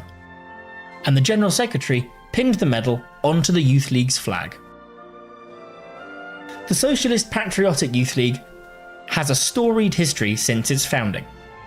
Originally established as the Democratic Youth League of North Korea, it would soon become the youth wing of the Workers' Party of Korea.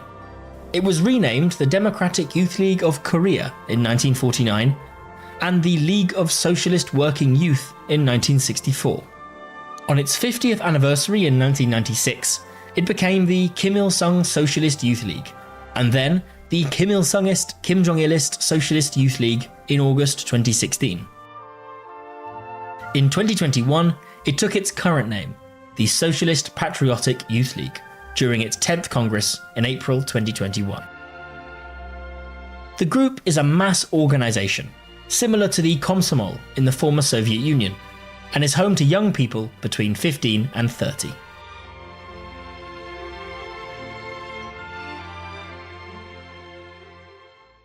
Looking to more regional news, in the Gyeongsong County of North Hamgyong Province in the DPRK's far northeastern region, a new working people's holiday camp was inaugurated as part of nationwide efforts to improve living standards in rural areas. The inauguration ceremony was held on the 20th of January. Coverage of the event showed new hot pools and living facilities for visitors to the holiday camp, a common sight in the DPRK and across the former Soviet Union as a destination for work units. In the northern border city of Sinuiju, which sits on the river opposite the Chinese city of Dandong, construction continued on a new combined greenhouse project, part of a broader ongoing project to expand these greenhouses across the country to help improve the agricultural situation nationally. The construction was highlighted due to a visit by the General Secretary Kim Jong-un, who travelled to the site by train and addressed the construction workers from his train before visiting the vast construction site.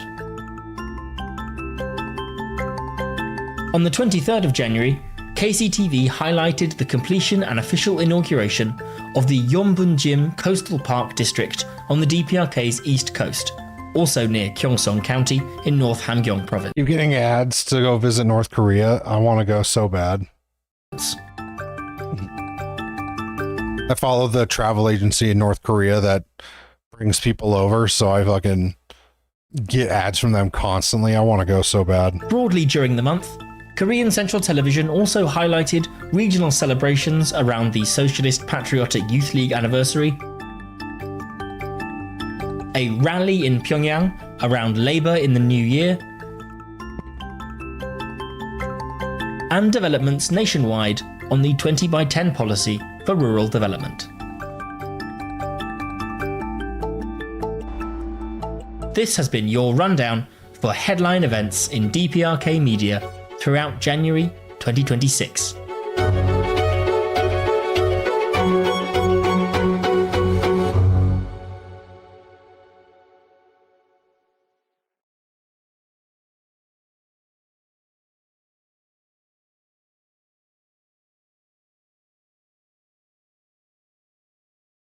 Jesus Christ. I know it looks like I'm in a different room right now, but I'm not. This is the... You know what? We're going to do it.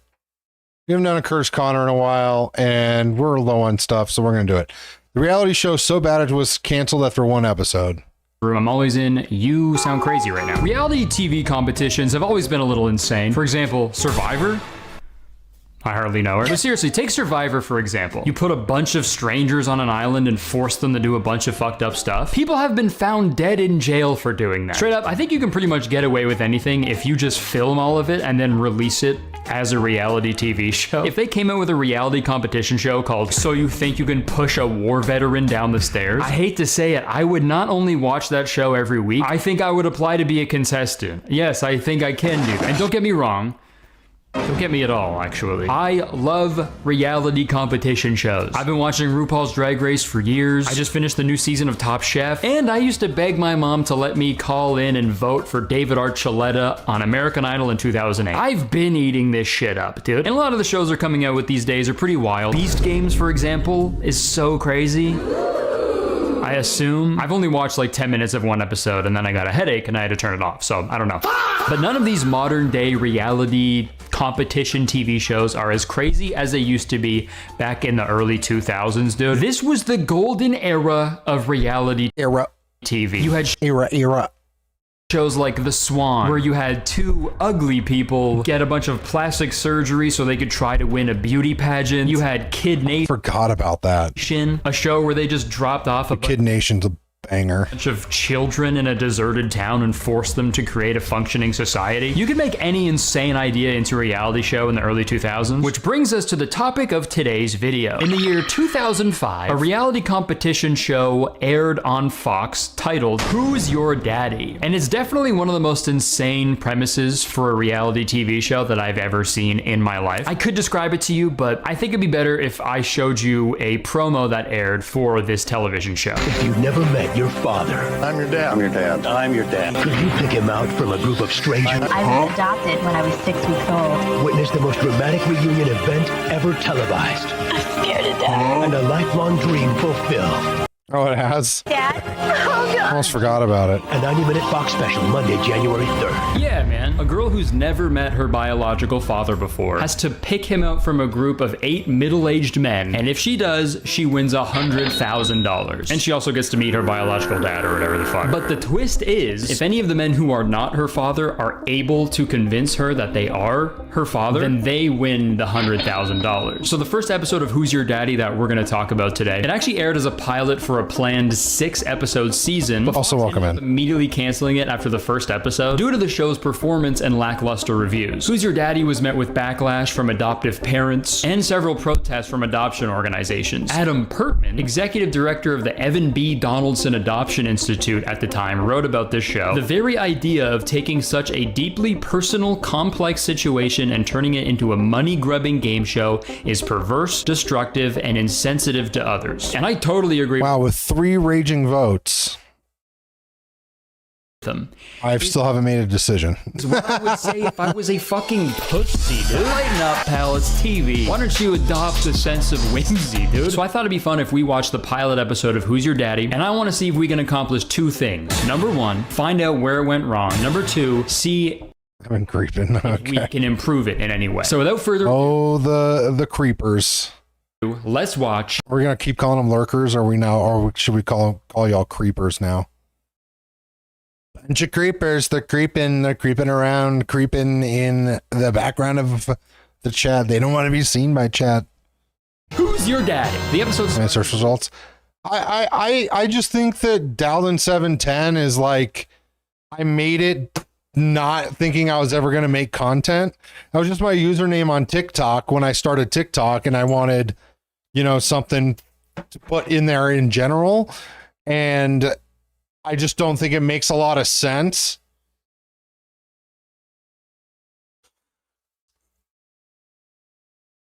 Just as much as everyone thinks it is, it's not my name. It's not my government name. But I kind of like it for that, because then people think it is my government name, and then I'll probably be a little bit harder to dox because of that. But then, I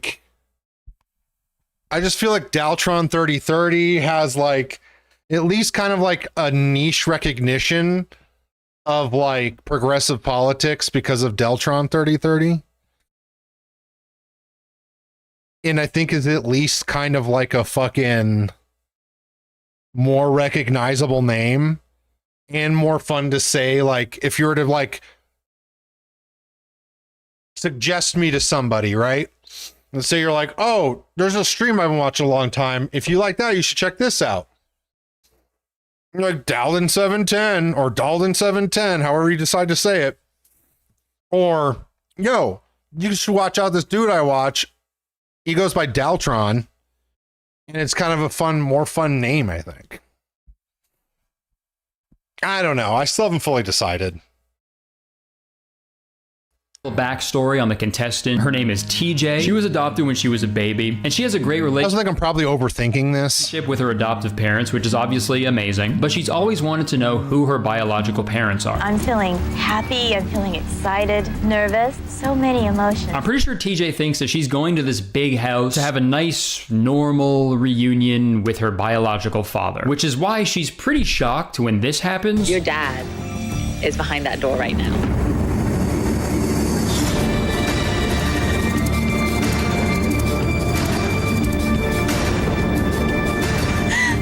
Imagine she just doesn't understand it at all. All of you are my dads?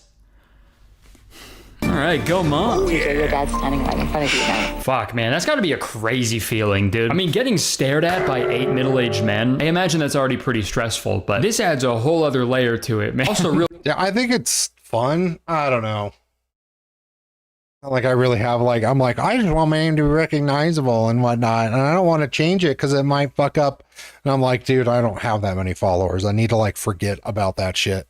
Real quick, I gotta say, the guys who are pretending to be her dad, they're fucking blowing it so far. Bro, if I had to convince her that I was her dad for $100,000, I'd be up there like, TJ, it's me. I'm your father. Like, guys, what the fuck? Don't just stand there, dude. I will say, though, some of these guys look really emotional. Like, this is clearly getting to them, and okay, all right, never mind, except for this guy. Holy shit. Hello, TJ. My name is Rick, and I'm your dad. Jesus Christ, man. Every time they point the camera to this guy, he's just fucking, hey, I'm your dad. It's me. And I'm your dad. Hi, TJ. My name is Carl. I'm from Simi Valley, California, and I'm your dad. Okay, so right off rip, it's that guy, obviously, right? Show's over. Show's fucking over. It's obviously that guy. Literally on the verge of tears, bro. Who could it? Why would you sign up for this? I mean, anyone involved. If you're the mom, if you're the kid, or if you were the dad, why would you sign up for this? Now, one of these 4 men is your father. Take a good look at them. Try to spot any similarities or if anyone's showing any emotion or anything like that. It could be any of these guys. So the guys give their introductions and they all end it with, and TJ's gut instinct is telling her that this guy Scott is her father. But she also has a few other front runners as well. Then I looked around and then my attention was drawn to Charlie. And then Sam caught my attention because he kept looking down and it was like he was trying so hard not to show emotion. Okay, well, he's doing a bad job then. He was trying so hard not to show emotion. So next they host a little cocktail party where TJ can sort of mingle and have one-on-one conversations with each dad. What 2 things would your friends say to describe you? Honest and willing to help. Okay. Again, these guys are fucking blowing it already. Honest. If I was one of these guys pretending to be her dad, I would be inconsolable, dude. I'd be on the ground. Dude, I tried setting up a fucking Nightbot for the YouTube chat and it's not working. That's highly frustrating. Weeping at her feet. The one on this one's working though, and I love that. Begging for forgiveness. Dude, 100K is on the line here, boys. Lock in. Straight up, when she walked over to talk to me, I'd be like, it's me. I'm your dad. I'm 100% your dad. I'm not. Oh, I think my TikTok is fucking shadow banned again. Lying. Do not listen to these other fuckers. I got in trouble for correctly explaining what Nicki Minaj's husband is a sexual predator for. You know, how that gets me fucking banned or me in trouble, and then my fucking videos shadow banned. But dude, it's me 100%. I'm your dad, I swear. I made a video last night that had 5 views in 6 hours. I was pissed. And I'm your dad. So TJ asks a bunch of questions to these guys and they give the most boring answers ever. He's going to YouTube, man. I tried jogging and bicycle riding, but I like to go slower because you can absorb a lot more. And now we cut to a talking head from her actual dad. Get to know TJ with other men around. There was a jealousy. All right, I guess I can understand that a little bit, but that's so funny for the dad to actually be jealous of the other guys, dude. Like, if someone is able to trick her into thinking that they're her dad, it's not like they actually get to be her dad when the show is over, right? Like, you're her dad. Like, other people are allowed to talk to your daughter, dude. It's fine. I guess that concludes the parent-teacher meeting. Any questions? Yeah, just one. How fucking dare you? What? You're teaching my daughter stuff? Who the fuck do you think you are? Dude, that's my job. You think you're her dad or something? No, I'm her teacher. Oh, I'm sorry. I just really haven't been able to spend that much time with her lately, and I guess I'm just a little jealous. Work's been really busy at the plastic straw factory, and it's like, those turtles aren't gonna kill themselves. Hey man, I get it. It's okay. Look, your daughter told me that she really wants to go roller skating with you. Why don't you guys go do that right now? Roller skating? Wow. Her mom always loved doing that with her before she passed. I never thought she liked it. But that sounds really boring, and I don't want to do that. Then what the fuck, man? Stop talking to my daughter. That's my job. Dad, can we go home? I need to go pray so I can go to heaven and see. Shut up! Alright, so once TJ has gotten the opportunity to talk to all the dads, get talked to by all the dads while she ignores them, the host of the show brings her to a secret room where she can spy on all the dads via surveillance cams. And I'm gonna finish eating my meal while we watch this. Whatsoever, because it's got some Brussels sprouts to finish. Boring conversations I've ever heard. Anybody have a good fishing story to tell? Does anybody have a good fishing story to tell? I know the answer to that question. No. Just a few bites. Earth has a good fishing story to tell, dude. Here's every fishing story. One time I almost caught a fish, but then it got away. One time I caught a fish and it was big. One time a fish was there, but then it wasn't there. Yeah, I'm making a firm stance right here. Fuck fishing, bro. If I get invited to go fishing, it better be spelled with a PH. Yeah, me and the homies on a boat, sending fake emails to steal sensitive data from the elderly. So TJ is watching all these guys and she's getting a little overwhelmed by trying to look at all the men individually. But thankfully the host helps out a little. Just look at what they've chosen to eat. Fanola and I see that he's eating all the ice cream that the cherries left. Yeah, I just noticed that Buddy was having a real tough time with that ice cream there, dude. That sucks that they got that on camera. Oh, he has a cherry. I can't stand cherries. Then he eats the cherry. I'm like, great. Okay, well, so much for that clue. Yeah, I don't know if... Yeah, because, you know, parents and kids never have conflicting dietary things. Food preferences are genetic. I mean, they obviously play a part, right? But I don't know if you should base your decision on that alone. Especially for a bunch of old guys. Like, I feel like they'll fucking eat anything that you put in front of them, dude. I'm also a little surprised that after giving all of these old men all that champagne, that they're not accidentally spoiling the entire show right now, dude. Just imagine one dude who doesn't know that he's being secretly recorded right now, and he's just like, I got a crazy fishing story for you guys. 30 years ago, I put a kid named TJ up for adoption, still never met her. And then I went fishing. So once TJ is done spying on the dad, she now has to make a difficult decision and eliminate half of the men. I need you now to select 4. Leaving only the men that she thinks could be her father. My whole life has been looking for TJ. It's been a roller coaster emotionally. Okay, hold on. So none of these guys are her dad then? They keep showing her dad. That's her dad right there. And none of these guys are a pitch black featureless entity with a scary deep voice. That'd be awesome to have a dad to look like that though, dude. That'd be sick. I'm just really gonna miss him. I know, it's hard. But at least you have all those pictures with him. Yeah, that's true. This is me and him at Disneyland. They almost didn't let him in because he didn't have an ID. Wow. I know, it's like, excuse me, how could you have an ID if you were never technically born? Never born? This is him and I on Bring Your Kid to Work Day. Okay. Where did he work? The Void. It's just this realm beyond human comprehension. I still have nightmares about it. Okay, I'm sorry if this sounds insensitive. What was your dad? You know that uneasy feeling you get when you think you're being watched? That was my dad. Always watching, plotting, scheming. He even told me years ago that he could never truly die, and that his energy would simply attach itself to a new and willing host. By the way, I'm embarrassed to say, I was at the store today, and I bought a case of Baja Blast, and I'm embarrassed by it. Okay, I think I should go. I should really stop drinking soda, but I'm over here just like, instead of only drinking soda when I'm at a gas station or getting food while I'm out, let's get some to keep in the house that I can drink all at once and get fatter. TJ walks out and gets ready to eliminate half of the dads. And by the way, I think we're on a verge. I think I'm on the verge of a weight loss journey. We'll get there. I still haven't fully decided, nor do I have the energy, but I know, like, I go through these like stages of things in my life where like the best explanation even is like with my drinking, right? I used to drink like crazy, to absolute alcoholic, and like got to a point where like I start that, man, I really need to quit. And, you know, for like 6-7 months, maybe even a year, I'm like, man, I need to quit. I need to quit. I need to quit. And then it like gets to a point where I can't handle it anymore. And then I just fucking do it. And it becomes the new habit in my life. And that's just how I live now moving forward. I think I'm getting there with a weight loss journey. I think we're really, really pushing it. I know you're probably thinking, well, what happens if she... Because, like, I can tell you this right now, the dumbest thing I've ever done is buying fucking soda to keep in my own home. Eliminates her dad. And don't worry, they explain that right now. So if you pick correctly, then the money stays exactly the same. If you pick incorrectly, then it goes from $100,000 down to $75,000. So yeah, if her dad is in the group that she chooses to stay... I thought a way of not making content about it, too, is I might just do, like, my workout an hour before I normally stream, which will only work on Monday, Tuesday, Wednesdays. I wouldn't be able to do that Thursday. No, I could probably do it Thursday if I haul ass home and I don't do any stopping on the way home. That's the problem, is on Thursday, I don't usually start till 8, but that's because I usually like make a stop at the store on the way home.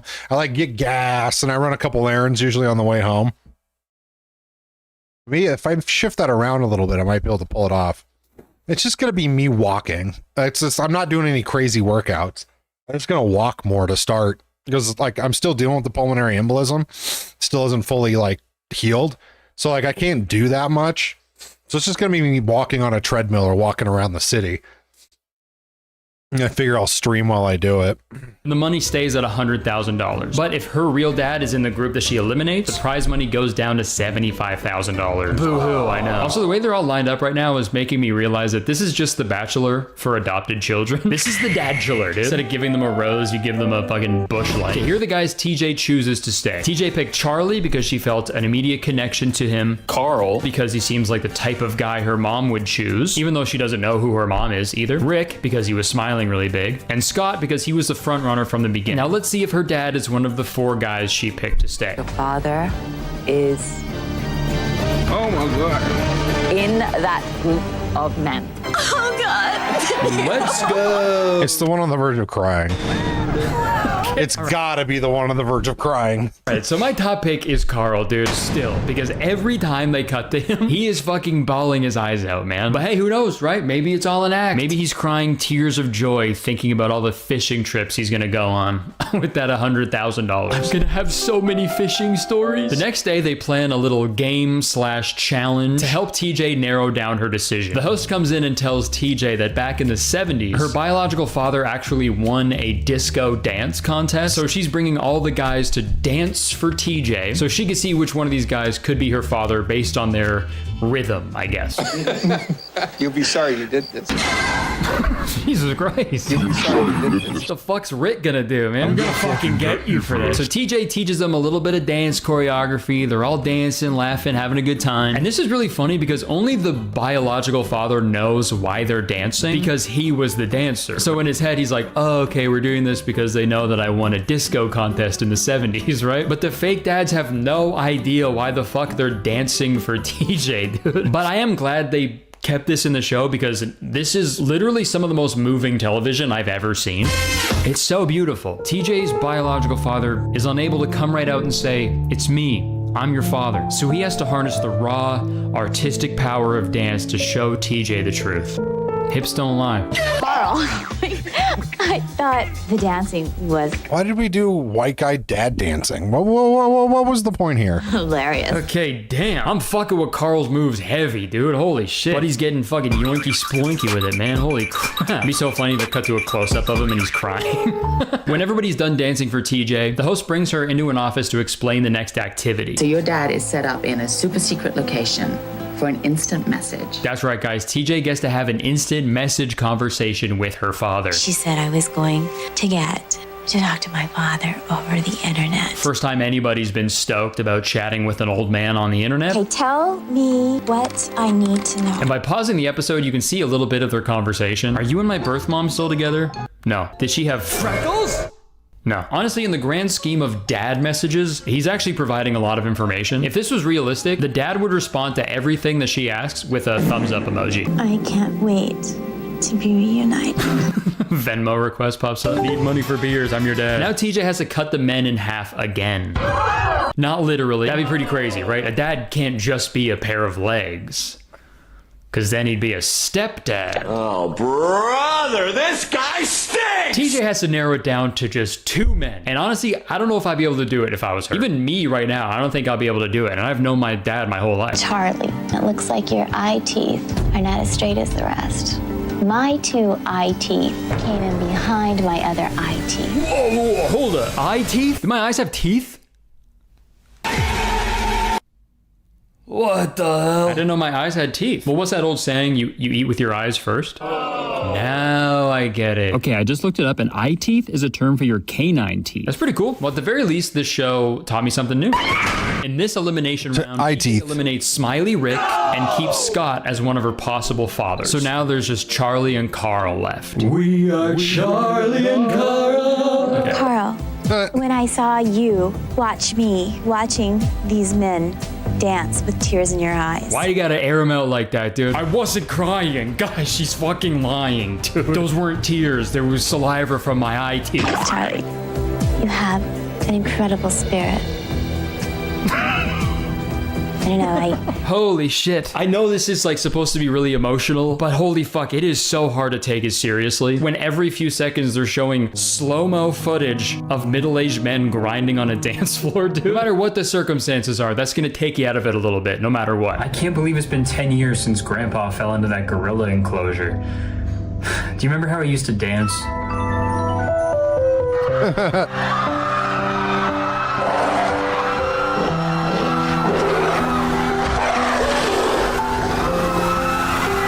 Okay, never mind. I'm glad we left him in there with that gorilla. Okay, sorry. Let's see who TJ sends home. but Charlie, I think he may be my dad. What? After all the tears cried by Carl, she still eliminated him, dude? Bold move. Let's see if she was right. Your dad is, in fact, in this group. You are correct. Oh my God. What the fuck? Carl isn't the dad, dude? That's crazy, man. He was just crying for the love of the game, man.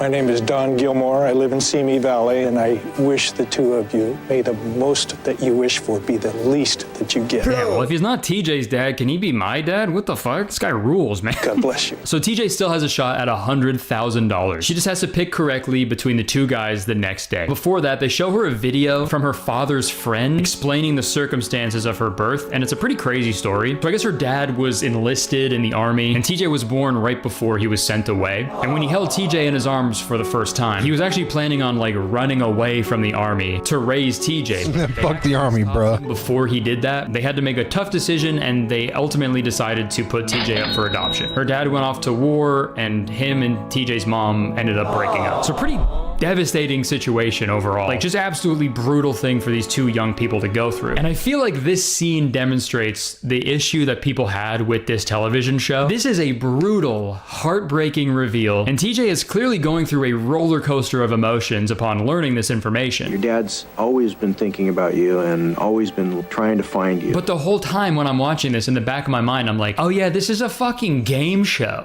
This is literally dad or no dad, bro. Like, juxtaposition of them trying dad or no dad and serious mixed with them all. She's no dad. Make these boys dance for $100,000. It's just, I don't know if it's the best fit sometimes, you know. It's just a lot of, I hate to say it, but the dichotomy is crazy. It's the final challenge for the dads, okay guys? They get to have a final one-on-one conversation with TJ, and they also get to bring her a gift. But before that, we get a nice teaser before the commercial break. TJ's father has a surprise that will blow her away. A bazooka. That'd be a crazy ending to the show. Biological father walks out. Okay, so Steven shows up. Steven here. And he starts talking about why he had to give up TJ for adoption. And she wasn't going to be able to take care of you by herself. She made the decision and I accepted it. Okay, he's I wasn't the crying guy. While he's telling the story, I could definitely see why she... I thought I was going to be the guy crying too much. He's just a good actor. Your father. I could believe him. But then again, my dad, Carl, was crying the whole time, and he wasn't the fucking dad. He was lying. So who knows? Let's see what Steven gives TJ for her gift. You mentioned your German short hair retriever, and I want you to have it. This is for you. I'm sorry I had to give you up all those years ago. Here's a stuffed animal. Okay, now it's Charlie's turn to explain to TJ why he had to give her up for adoption. Oh, it's both of them. Oh, okay. I couldn't get leave that time. It was probably the best decision. Yeah, Charlie goes into a lot more detail about the situation, and it kind of lines up more with the video they showed TJ. So he could also be the dad. I don't know. It could go either way. So let's see what Charlie brought for a gift. But this is the picture that I have had in my mind for the last 20 years as I see you in my dreams. Okay, obviously I edited that. This is actually what Charlie drew for TJ. It kind of looks like Napoleon Dynamite's drawing of Trisha, but it is a little bit. It's very sweet that he did that, and I love it. Okay, this man is a sweetheart. I want to give this to you.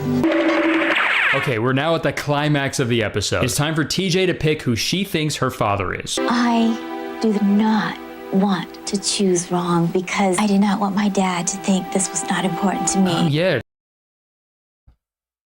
Let's see, hold on. Choose wrong because I did not want my It's Charlie. dad to think this was not important. It's Charlie. Yeah, true. I didn't even think about that. I guess if she picked the wrong dad, her real dad would be a little offended, right? That should be a punishment, man. Let's raise the stakes a little bit, right? If you pick wrong, they kill your real dad in front of you. I believe that my father is Carl. Charlie.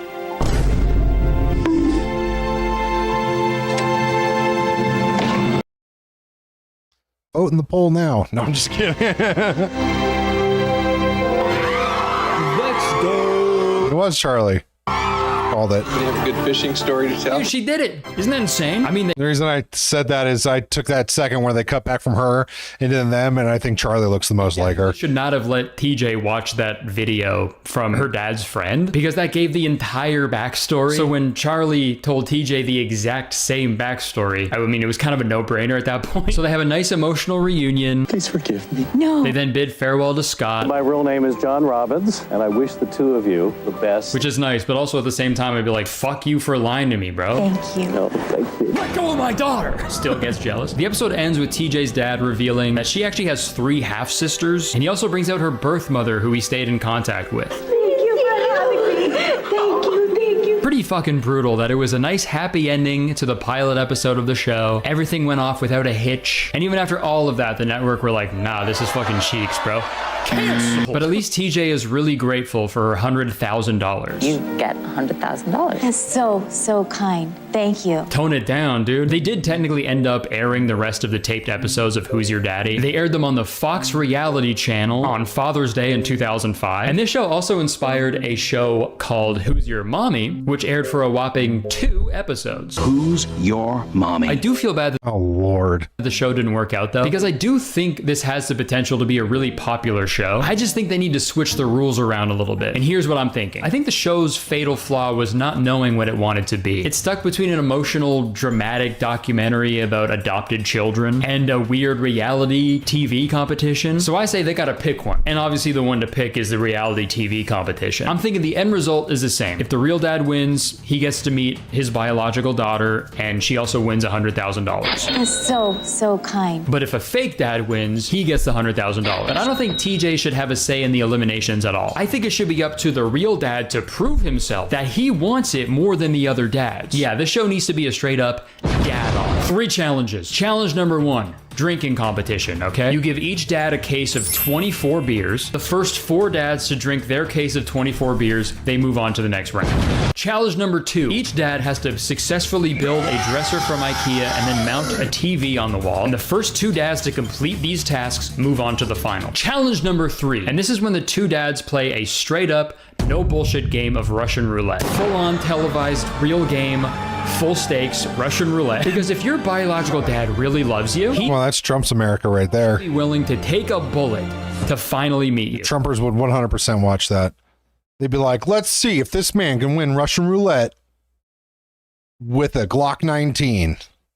So yeah, that's Who's Your Daddy. A really fun premise. The joke is a Glock 19 is not a revolver, so no matter, it'll kill him anyway. So just didn't really work out. I'm happy for TJ, and she went on to have a very successful career in acting. She was in a couple Darman videos that I watched, and she did a good job. We're not just telling stories. I'm your dad. All right, that's it. Thanks for watching this little video. Hope you guys enjoyed it. If you did, please press the like button, because believe it or not, 1 like equals your dad. Leave a comment. Let me know what you think of the show. Let me know if you have any suggestions on how this show could have improved, or if you have any other shows from this era that you want me to talk about. Leave them in the comment section, because I fucking love making these videos. They're so much fun. And don't forget to subscribe, because as soon as you subscribe, you become a valued citizen of Kurdistan. If you don't know, Kurdistan is the best place to live in the world. All right, we hadn't done Kurdistan in a while. That was a good one to come back to. That was good. I enjoyed it.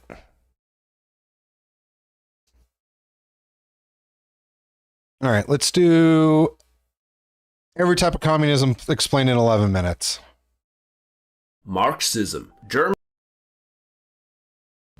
God, it is dead on Tuesdays around these parts. Philosophers Karl Marx and Friedrich Engels developed this political philosophy in the 19th century. The core idea is how a society produces goods, shapes everything else, like its laws, culture, and societal change. Still not quite as bad as Saturdays used to be. Society consists of two parts, the base and the superstructure. The base is the economic system, including how goods are made and who owns the factories and land. The superstructure is everything influenced by the base, like laws, politics, and culture. Marxism explains that new technology can make old ways of producing goods outdated, causing problems and conflicts. These conflicts lead to big changes in society. Marxism highlights the struggle between two classes. The bourgeoisie, which is a small group of wealthy and powerful people who own factories and land, and the proletariat, which is pretty much the workforce or the workers' class. Marxism argues that the elite exploits the workers' class in this system. Marxists propose replacing this with a system where the workers share ownership and goods are only produced to directly satisfy human needs instead of focusing on private profits. Marx himself believed that capitalism would eventually fail because it couldn't improve everyone's lives. He thought workers would start a revolution leading to socialism. Leninism, based on the ideas of... I think it's funny that people think like socialism and communism is like everyone gets paid the same. Communism is when no iPhone. No iPhones allowed in communism. When it's like, yeah, iPhones would definitely exist under communism. Because you don't have to understand is like the market's not gone. Little Marx Ant, nah, Little Stalin, nah. I'm a Little Trotsky. No, it's a rapper name, yeah. You know what I mean? Because like smartphones would bring like an unlimited amount of fucking jobs. Like if we made smartphones here in America, you know how many millions of jobs that would fucking bring to the fucking to the market? And that's what it's really about, right? Is having the right to work. I don't see people being like, yeah, iPhone wouldn't exist under communism. And it's like, I don't agree with that. I mean, fuck, North Korea makes their own personal smartphone. Like, and they're about as like staunchly closed communist as you can get. Like, and they make their own smartphones. Like, I don't think that's the case. Now, AI wouldn't exist under communism. I'd agree with that because AI aims to take workers away from the proletariat. Now, I do think that AI could be possibly used as a market within communism, you know, to limited effects. We had I think Godzilla were talking about this the other day about how like if AI was like limited to like just like a large language model and like maybe an advanced search, we think more Americans would pay for it, and it'd probably be a better like model as a business through and through and probably supported more, which I still kind of agree with that. But like AI the way it is now would not exist under communism. No. What's an anime already have rights, but the animatrix, they have to fight for rights. Interesting, right? Of Russian revolutionary leader Vladimir Lenin, this ideology aims for a dictatorship of the working class. Lenin believed that a small, dedicated group of revolutionaries called the Vanguard Party would lead the working class. This party would guide and organize the workers to overthrow the existing capitalist government and establish communism. In this system, the working class holds control over state power, takes control of the economy, prevents domestic industrial competition, and redistributes resources to ensure equality. Leninism supports holding direct elections within the ruling Workers' Party. Elected representatives join workers' councils, which take over private property and turn it into collective ownership. During this time, the party must govern strongly to stop any attempts to reverse the revolution and to help move towards a permanent communist society. Lenin expanded on Marx's ideas by arguing that capitalism had reached a new stage called imperialism, system where powerful countries exploit weaker ones for resources and markets. Lenin believed that imperialism would lead to more conflicts and revolutions worldwide. Stalinism, the official political ideology of the Soviet Union, developed by Joseph Stalin in the 1920s. Stalinism is a synthesis of Marxism and Leninism. Like Leninism, it holds that a communist revolution is needed to replace capitalism. A one-party socialist state takes over and controls the industry, suppresses opposition and counter-revolution, and promotes state ownership of natural resources and production means to pave the way for an eventual communist society that would be classless and stateless. It's also known as Marxism-Leninism, which today is the ideology of the ruling parties in China, Cuba, Laos, Vietnam, and others. Trotskyism. Leon Trotsky, a Russian revolutionary and Marxist theorist, developed this communist ideology. Trotsky believed that the working class should continue to push for revolution worldwide and emphasized the need for international solidarity among workers. Unlike Lenin, he argued that communism or socialism in one country wouldn't survive without global revolutions. Trotsky opposed Joseph Stalin's policies. He criticized his authoritarian rule and claimed that the Soviet Union became Next we have a third party, the Vanguard. Yeah, I'll pitch at the next DSA meeting. Yeah, a degenerated workers' state where class struggles re-emerged in a new form. Trotskyists advocate for a workers' democracy with elected councils making decisions. They opposed the centralized and bureaucratic control seen under Stalin. Maoism. This was a communist trend developed by Mao Zedong, the leader Mao. the Chinese Communist Party and the founding father of the People's Republic of China. Mao believed that in agrarian societies like China, peasants were the main force behind revolution. Central was the theory of new democracy, which stated that a socialist state can only be formed through a national, popular, democratic, anti-feudal and anti-imperialist revolution led by communists. Maoism also advocates for a strategy called the People's War, which involves guerrilla warfare. Revolutionaries should build support among the rural population and gradually encircle and take over cities. To prevent the rise of a new elite and to keep the revolutionary spirit alive, Maoism emphasizes the need for continuous cultural revolution. For example, the New Culture and May 4th movements in the 1910s and 20s aimed to root out old customs and thinking, plus educate the masses, taking away power from a small group of educated elites. Maoism encourages self-reliance and independence from foreign influence, focusing on local industry and collective agriculture to meet the country's needs without relying on external assistance. Mao Zedong also used what he called the mass line leadership method, where he supposedly learned from the people, understood their needs, and implemented policies that reflected those needs while encouraging collective action. Anarchist communism. This is a political ideology that seeks a stateless Mao. classless society. Brick Squad. Mao. Collective ownership of resources while retaining personal property. It's rooted in anarchist principles, emphasizing the abolition of a government and hierarchies. Factories, land, and machines are collectively owned, but personal items like watches remain individually owned. It follows the Marxist Mao.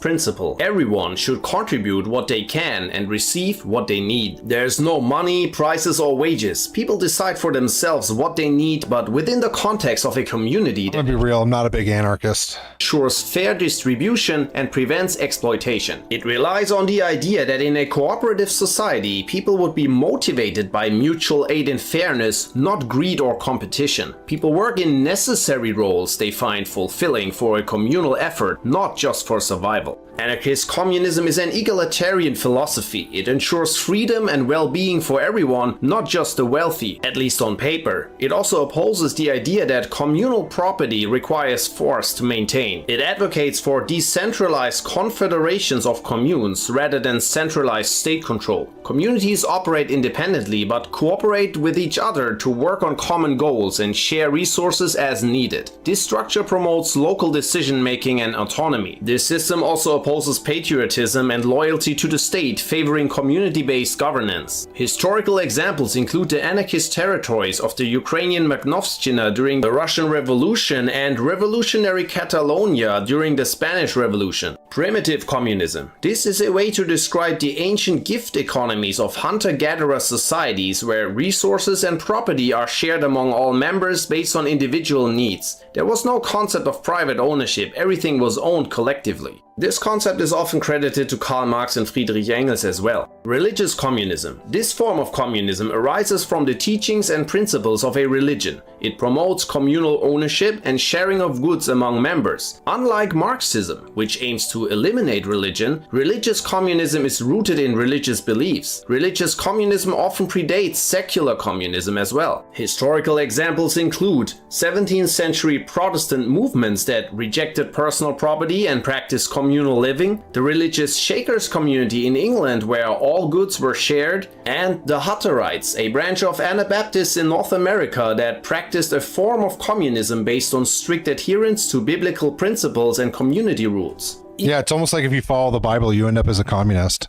Even early Christian Crazy, right? teachings and practices are sometimes seen as examples of communism. Acts 4:35 describes early Christians in Jerusalem sharing all possessions. Christian communists believe Jesus taught and practiced communist principles. Left communism. This is a critical branch of communism that seeks to uphold what it views as true Marxist principles, opposing many mainstream communist and socialist practices. It emerged during World War I when most left communists supported the October Revolution but criticized its development, with some arguing it led to state capitalism rather than true socialism. Proponents believe that communists should not participate in democratic elections or trade unions. They emphasize autonomous organization of the working class without political parties, while some advocate for a separate communist party or workers' council. Left communists oppose alliances of political groups, nationalism, and a government system based on parliaments. They also preferred aggressive and direct confrontations to achieve their goals. However, they opposed national liberation movements because these often involve collaborating with broader alliances or adopting nationalist sentiments. Communist Bundism. Bundism was a secular Jewish socialist movement primarily represented by the General Jewish Labor Bund in Lithuania, Poland, and Russia, founded in the Russian Empire in 1897. The movement initially opposed the October Revolution but later supported it due to anti-Jewish attacks by anti-communist movement. During the Russian Civil War, Bundism split into communist and social democratic factions. The communist faction supported the Bolsheviks and eventually merged with the Communist Party of the Soviet Union. Bundism rejected Zionism, viewing immigration to Palestine as escapism. It emphasized Jewish culture and community over the establishment of a Jewish state. Eurocommunism. This variant emerged in Italy, Spain, and France. I know. Like, wait, what? 1970s. What were the words that were just said to me? Advocating for a more democratic and less authoritarian approach to achieving socialism. Eurocommunism emphasizes democratic means rather than revolutionary methods to implement socialist policies. Yeah, it's worked real well.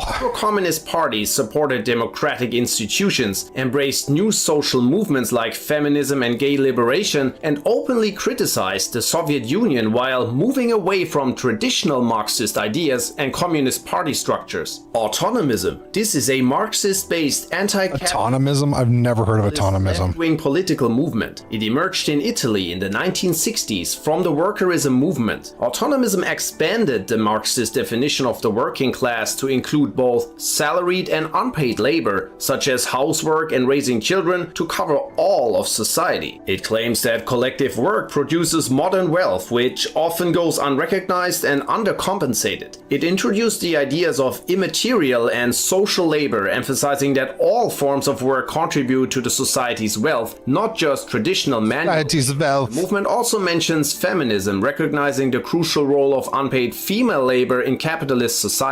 Subscribe for more videos and hit that like button to support us. I mean, yeah. I mean, I agree with some of that stuff, but, you know, a lot of this, what we're calling unpaid labor, could be covered by UBI. You know what I mean? UBI, and we can call it like tax benefits.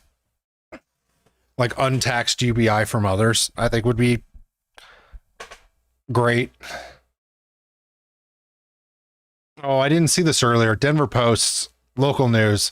Apparently, Denver sheriff got caught punching a. So, by the way, this is a hospital that's like literally like 3 blocks from my house. Shit, is it really that close now? Yeah, it's like literally like 3 or 4 blocks now.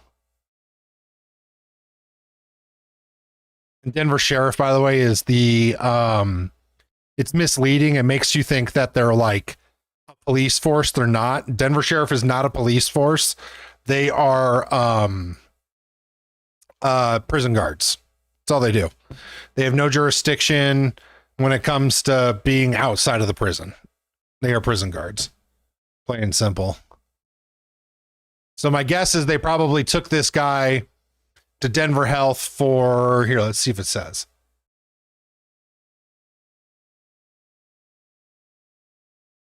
My guess is they probably bought this guy either in for medical attention from jail, or he got arrested doing something, needed medical help, and now they're taking him to prison. But even then, I think the Denver police would probably take him. I don't know how necessarily that works.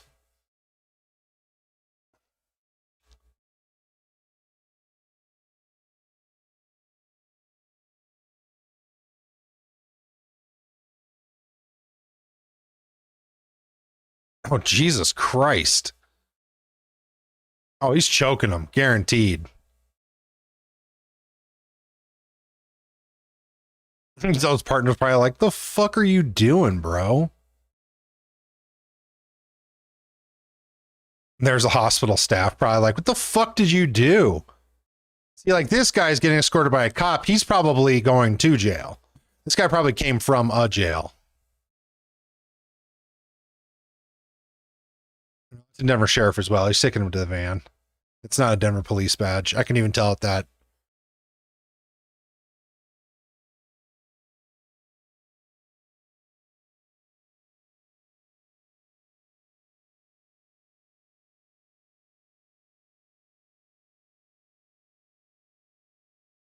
Bro, what the fuck? Dude, my local police forces have some pretty rough pasts.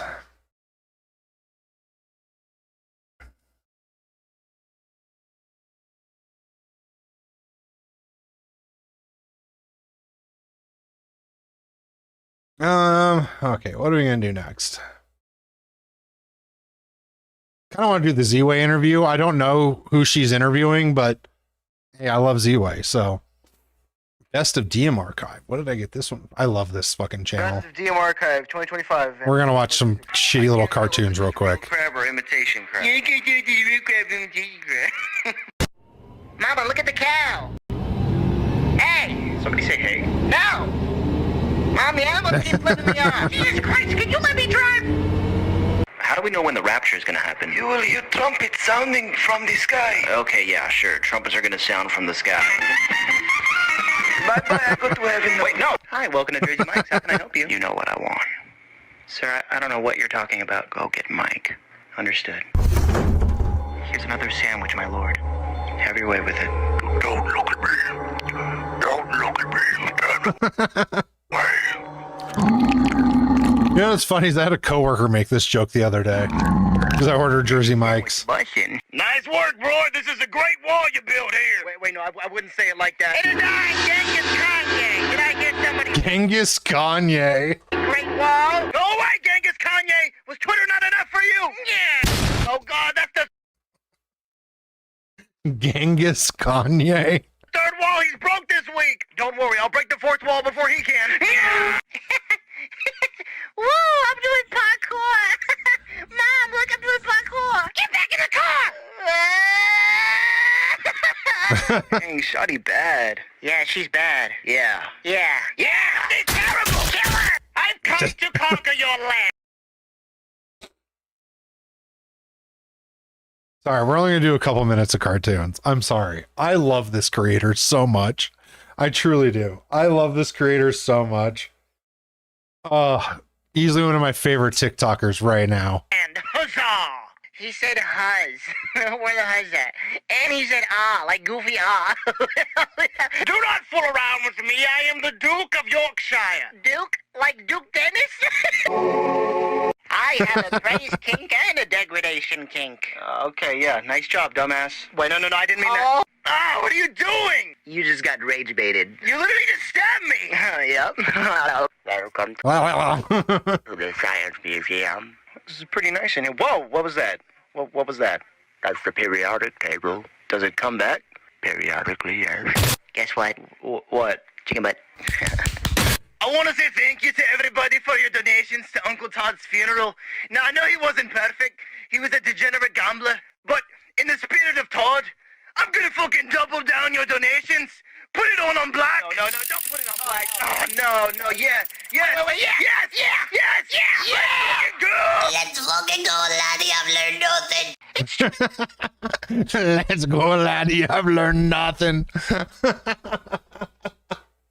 Too late, Batman. You'll never find the secret code to stop the bomb. Where is it? Oh, I don't know. Maybe it's written on one of the 200 Instagram stories of fireworks I recorded on the 4th of July. Joker, you know I'm not going to watch all that. Of course, Batman. Nobody watches that shit. I found the bomb, Bruce. What did he just call you? Juice World. I really like those Juice World. work videos, Joker. Oh, of course you watched it all. Walking a little slower than usual, Batman. Why is that? I don't know what you're talking about, Joker. Really? Maybe it's because when you were sleeping, I put a brown Sharpie in your ass. So next time you try and wipe, it never ends. Joker! I guess you should start digging in your butt, twin. Now, this...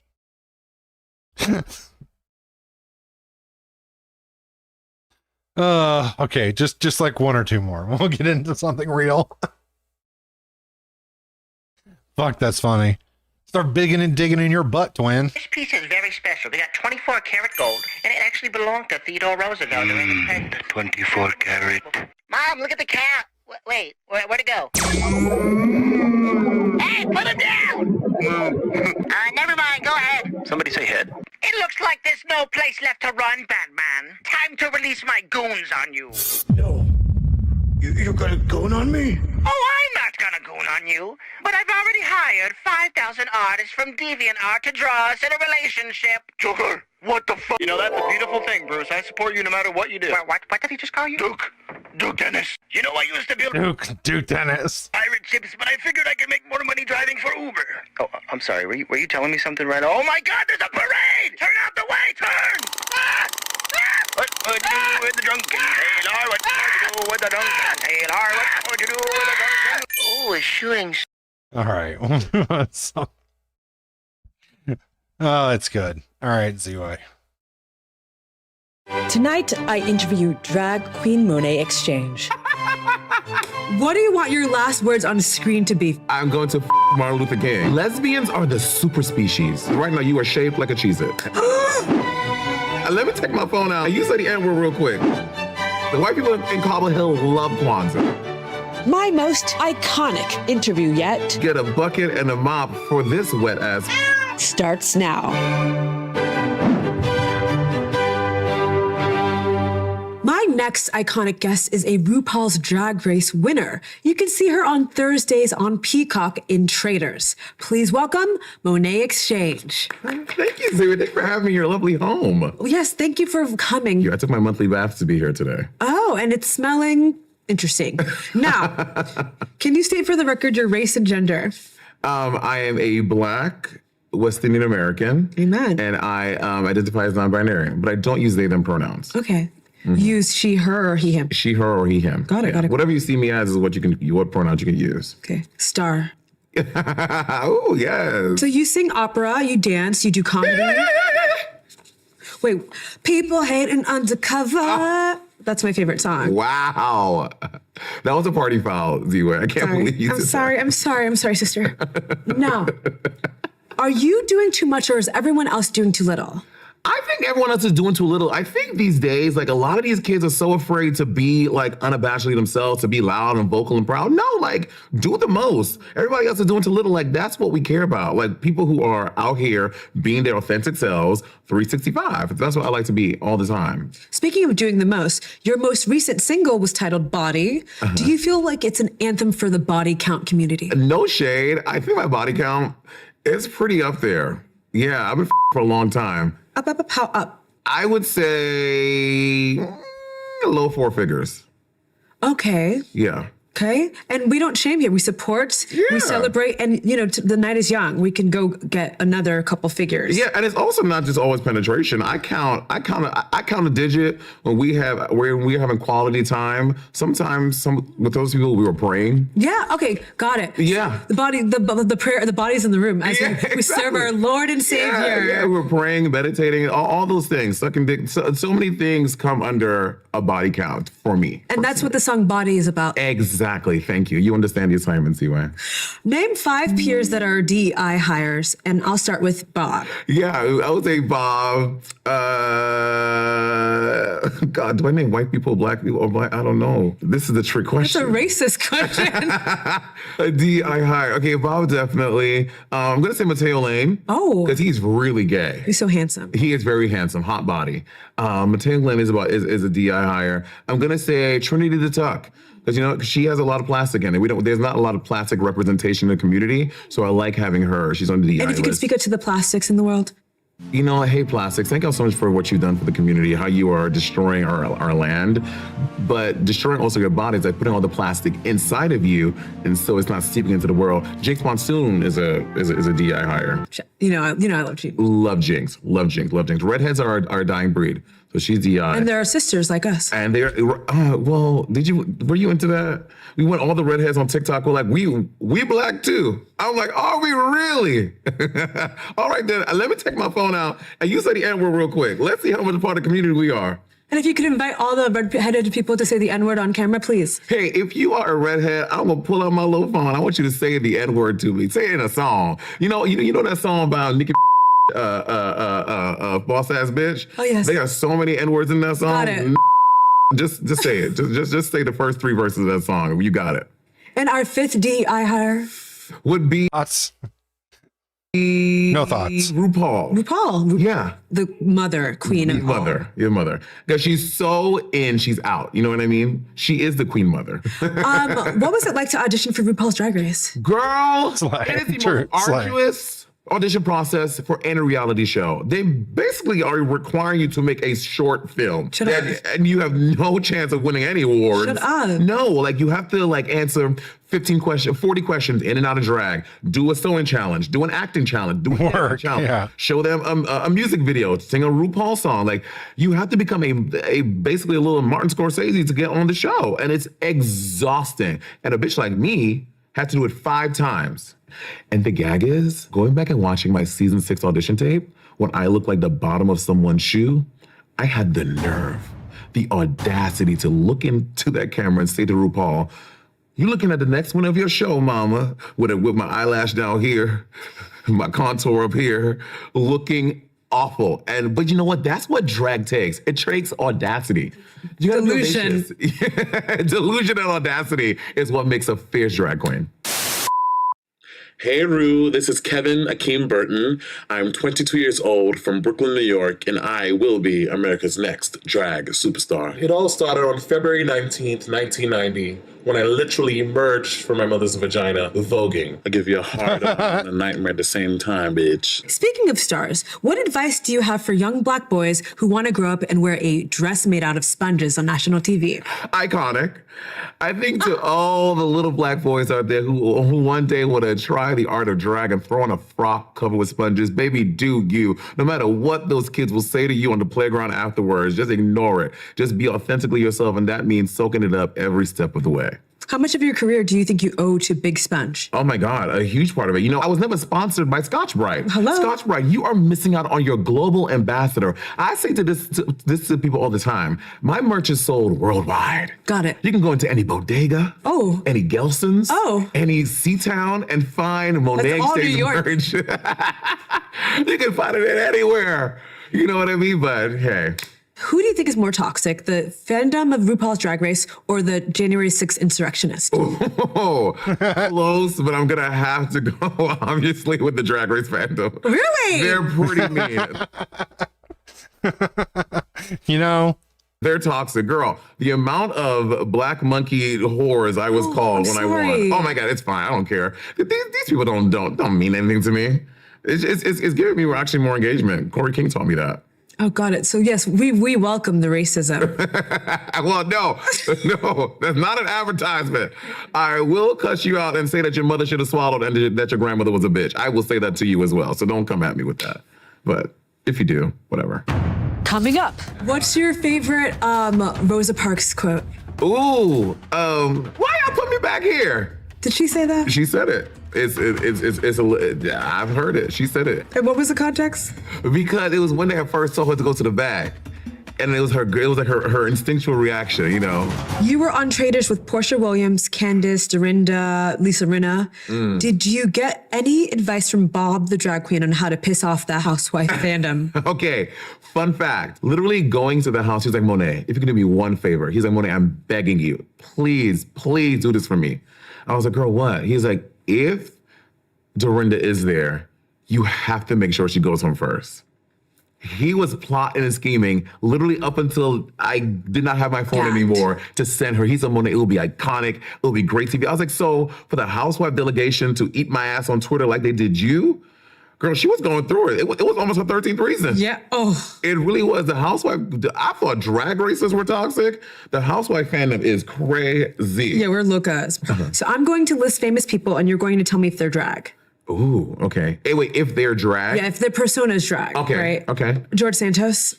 Drag. They let her out of the jail to audition for season 19. If look at the math, Santos' release coordinates with the date to audition for season 19 of Drag Race. Work, George, work. Coincidence? No. Andrew Cuomo? Oh, not drag.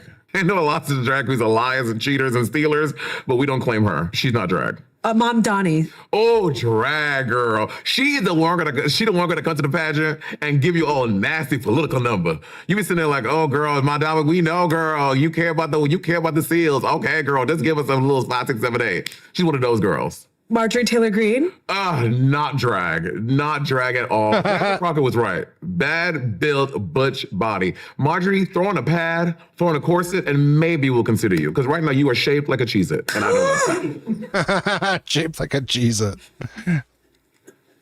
Wow. And a Cheez-It is a shape, but not a shape you should want to be shaped like as a human being. I'm dizzy from that. Read. That is beyond. Okay, I'm going to stop it there. Coming up, how many black friends do you have? A lot. Why did you say that so defensively? It's a shady question. I'm reading. Listen, I went to all black elementary school, Flex. all black middle school. Flex. The high school was not, because it was a performing arts school, so it was very, you know, we were all bussed in from different. I'm gonna sign into my fucking That's TikTok. why you What's your favorite gay slur? Oh, I love the word. I love the smell of it. I love the taste of it. Because you know what? The word. My favorite thing about that word is that it makes straight people uncomfortable. And after living in this queer existence for my entire life, it is my solemn right, my duty to make straight people uncomfortable at least 3 times a week. Marry, kill, Juneteenth, Kwanzaa, Martin Luther King Day. I am going to marry Juneteenth. I'm going to Martin Luther King. Because why not? You're killing Kwanzaa? I mean, she's already dead, girl. Let's hack. She's hanging by a moment, girl. Have you ever met any black person that celebrates Kwanzaa? They did it on the Proud Family episode. They celebrated Kwanzaa and with Solange sang the theme song, and so I learned a lot about that. So I remember that episode. So a cartoon character is the only person you know to celebrate Kwanzaa? I know, this is a true story. I know more white people that celebrate Kwanzaa. Wait, really? They're like, yes! Girl, over there in Cobble Hill, that white people love Kwanzaa. What restaurants are you going to? Where they're lighting the Kinara? Yes, the white people in Cobble Hill love Kwanzaa. Which do you give less of a about, Pride Month or Black History Month? Oh my God. See, wait. You know, I think that I give a less about Pride Month because, I mean, after the Molly and the ketamine, what really is there for Pride Month, you know? And what is your favorite letter in LGBTQIA+? Ooh, L. L. Lesbians are the super species. Please talk to them. Girl, lesbians, y'all really embody everything good and right with the world. You are queer and you're women. like those two entities in the world are what make us and what makes my heart sing. So I think in the most important letter in the entire LGBTQIA plus alphabet is the L. Lesbian. I wish I was a lesbian. You do? Yeah, but it's just so hard. Oh. Like there's a lot to consider there. Like I'm really good at eating stuff, but not like. You know I think you could figure it out if you spent some time. Well, there's so many buttons and levers and things you have to push. Like is it the major or the minor? I don't know. Like, which one do you engage? Well, that reminds me, because during one of your podcast episodes, you said that you don't know how to draw a vagina. Why do you hate women? You know, I don't hate women. I love women. But, you know, growing up in this world, you know this, they don't teach you a lot about female anatomy. I think dicks are shoved in our faces all day long. You know, I used to have a lady Tinder app where I was like in drag. Got it. Dating on Tinder. And the amount of times dudes would just send me dick pics off rip. I'm like, good morning. Got it. Like, how you doing? Yeah. I mean, I liked what I saw. I wasn't mad at it. But I mean, goddamn, say what's up or something first. They would lead with dick pics. So I don't think I've ever seen a vagina in real life. Let's just use our imagination. With your finger, could you draw a vagina?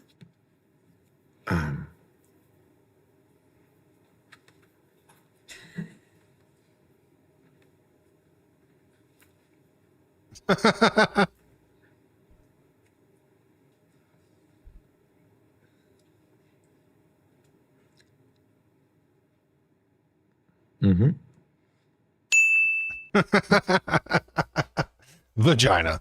That's your final answer? If I had one, that's what it would look like, for sure. Okay. That's why I love lesbians. Coming up, do bi people exist, or are they afraid to go full homo? Ooh, okay, controversial take. No, bi people exist, but I am sick and tired of sometimes these celebs out here being like, yeah, I'm queer, I'm bi. Prove it. Suck a dick. Okay. Suck a dick. I'm sorry, like Harry Styles, I want to see you with a man. Like, I need to see it to believe it. Kind of like Santa Claus. Bi people are like Santa Claus. You gotta see it to believe him, you know? They are fairy tale imaginary figures unless you have visual proof. Yeah. You know, and he can show me.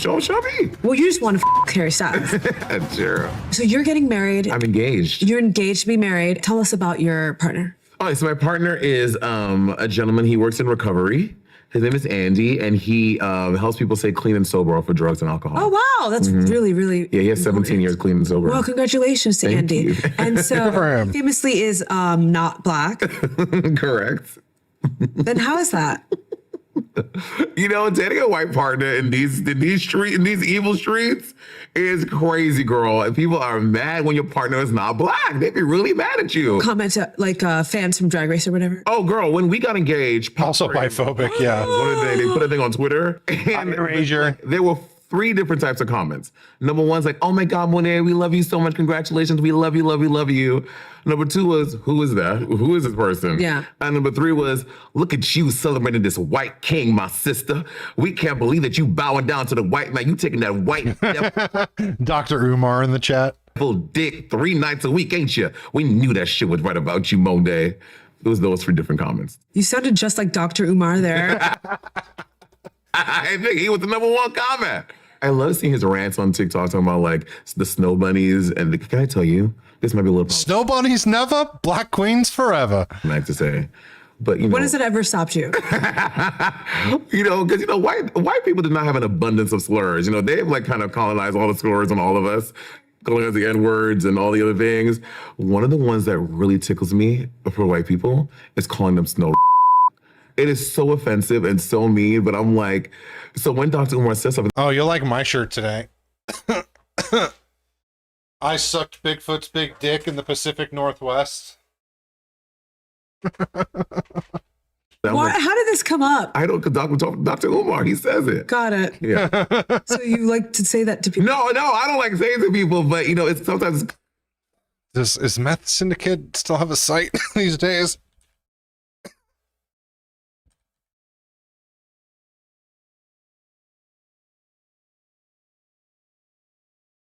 Some guy named Meth Syndicate. He might have them up. Oh, no, he doesn't have any right now. Yeah, we have a lot out here, too. Colorado Springs area is like the second or third highest place for sightings. Yeah, he's got it in bumper sticker form, not shirt form right now. You also get I suck Mothman's dick.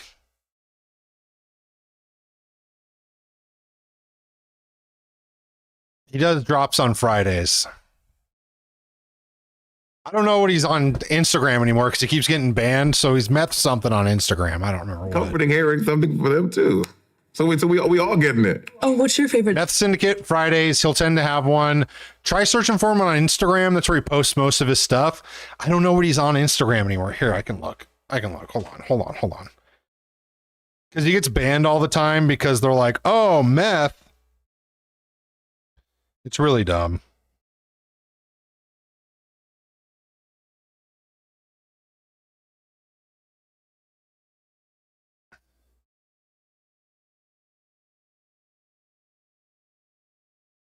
Syndicate.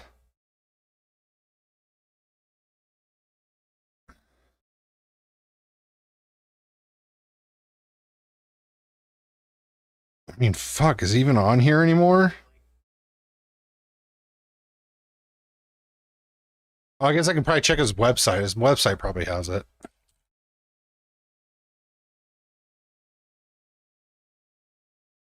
Contact maybe? No. Search, all products, home. It doesn't have his shit on here. I don't know what his, hold on. Meth Syndicate new IG name. Microwave Salad. It's just M Syndicate now. It's private. You have to request and he'll let you in. Racial slur. Oh, flavor racial. I don't have one. Sounds like you do. I don't. Coming up, choose your fighter, Cardi, Nikki, or Azalea. Cardi left the Met Gala with a knot on her forehead the size of the Empire State. Cardi's not playing. So I'm Team Cardi right or die. What's your favorite Cardi song? Ooh, wet ass. Could you please give us a little to camera? Get a bucket and a mop for this wet ass. That's dingly dangly thing that's swinging the back of my throat. Those are two lines that most matter to me. So you got surgery on your bunions. And you now describe them as more feminine. What exactly are feminine feet? Okay, so I got FFS surgery. And so when you have FFS, people think facial feminization. No, baby. I got foot feminization surgery. Got it. Yeah, so before Drag Race, foot feminization surgery, huh? Race, I had beautiful, soft, luscious, desirable feet. Then I started doing drag, and they literally transformed into gargoyle, like hooves. Okay, my feet were hooves. The toes 2, 3, 4 were hunched over, girl. Which I used to sharpen them when I used to walk to work. So I wanted to fix the issue. My bunion was popping, so I went to this doctor in Florida, and he shaved out my bunion, and then he cut the tendons on my second, third, and fourth toe. Oh my gosh. To fix the hammer toe situation and to also shorten them. So now I have the perfect parabola of toes, meaning they go in nice descending order, and they look beautiful now. Could you show us your feet to camera? Oh yeah, I would love to. I'm on Wiki Feet now. Oh, you are? And What's your rating? I think I'm at 8.5. Oh, well, no, it's out of 5. Oh no, honey, I passed the rate, baby. I'm off the scales, girl. They said these new feet are the ones, girl. Yes. Wow, look at where did the bunion used to be? He's over here. Yes, girl. I'm dying. Coming up, you appeared on RuPaul's Drag Race and Traders. Yes. What's next? Dancing with the Stars, Survivor, Naked and Afraid, Jersey Shore? You know, I think if you look at like young millennial me, like in 2007, I would have loved to be on Jersey Shore. Like I was like one night with Vinny would have changed my life. What words of encouragement do you have for America's youth? Ooh, for America's youth, baby, let me tell you something. Everybody who is a youth in America under the sound of my voice needs to know that who you are, you may not always say the right thing. You might not be the tallest, the most beautiful, the best singer, the best mathematician, but being you is fierce. And you are the only person in this world that can be you. Nobody else can be Derek but you. Nobody else can be Sally but you. And know that, own that shit, and you be fine. Coming up. Do you know any Taylor Swift songs, by the way? Oh yeah, I mean her song, her best song What is it? ever. Let's say it on three together. Yes. 1, 2, 3. Bad Blood. Reputation. Rhythm Nation. Reputation? Oh Is no. what's the one that goes, I don't trust nobody and nobody. Look what you made me do. Look what you made. That's I a good one like too. I like The that Bad one. Blood is too. Yeah, I like it when she's like a little like, she has power. Yeah, you know, I mean, yeah, that's, I mean, all the new Swifties, they're so mad at the new album, but they always are mad the first couple of months, and they're like, actually, it's the greatest album ever. Is Mike Tyson here with us right now? Yeah, Mike Tyson's here too, yeah. Okay, well, here's a question. Mike Tyson, who would win in a fight? Harry Potter or Malcolm X? You know what, Mike Tyson, if Harry Potter and Mike Tyson were fighting, you know, I think that Harry Potter would win because he got spells and Alakanam, and he got, you know, Expecto Patronum. I love the Patronum. I love Patron. You got some Patron? No. And what does Mike Tyson think about Charlie XCX and Taylor Swift beefing? Who's Charlie XCX? Wow, you're really black. That's real. Oh, black. she was in One Direction. No? Yeah, but I like hearing what you think Charlie XCX is. Charlie XCX. No. No. No. Mm-mm. I have no. Favorite artist? Oh! The Brat girl. The Brat. Got there. Am I right? Yeah, okay, that's Brat. Okay, Brat. Yeah, Brat. Apples. Do you like Charlie XCX? I love Charlie XCX. Oh, her music. His music. And what's could you, if you could Her sing music, one his Charlie XCX music. song? You make my heart go boom, boom, boom, boom, boom, boom, boom. Mm-hmm. Mm-hmm. Sweet low, sweet. When she remixed Sweet Low, y'all ain't know that's gonna be the song of the song next year. Yeah.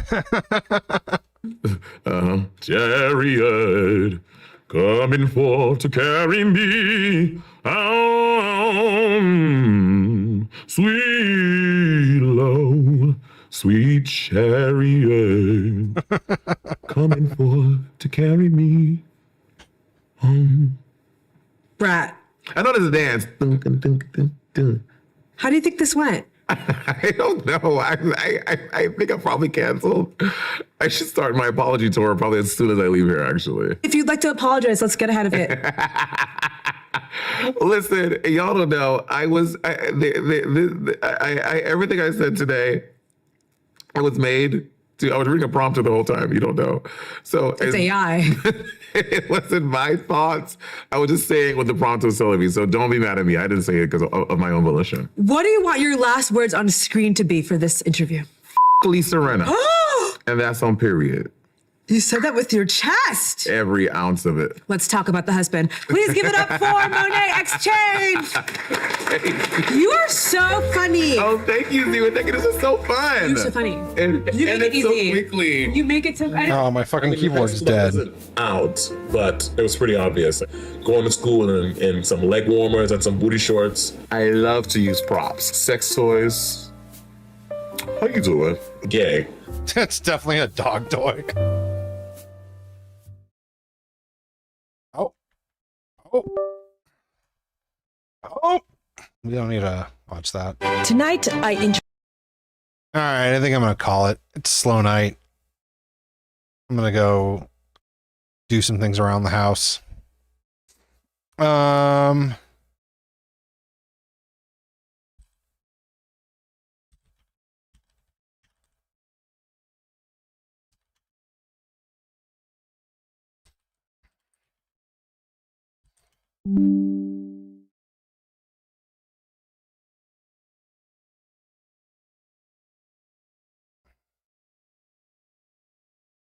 Yeah, we have a good night. I'm assuming who's on. What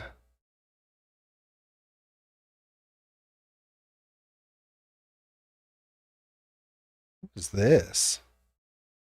I don't recognize this name.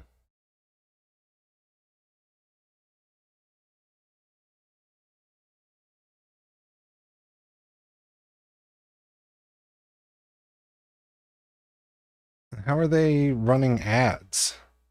Oh, it's what's his dick. Never mind. I know who that is. Oh, I guess Rich Rain is on. We can go over to Rich. Community member Rich Rain.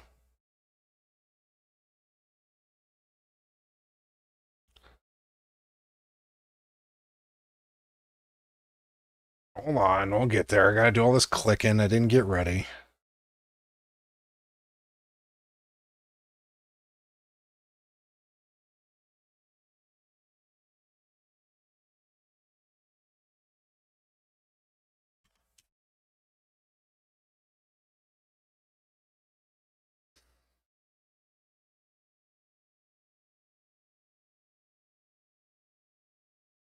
Yeah, I hope everyone has a good night. Have a good day tomorrow. Short stream tomorrow. You know about Chainsaw Man? Short stream tomorrow, then long stream Thursday. Read the manga. Well, as long as I can handle. Thursday, it's hard for me to get through a whole stream. Very good. But yeah. It's like Just say tonight. it was like top 3 of. But yeah, I'll be on tomorrow. Maybe I'll hop on a little early tomorrow. We'll see. But yeah. Yeah, it takes so much. Adios and via con Dios. Here's a chapter.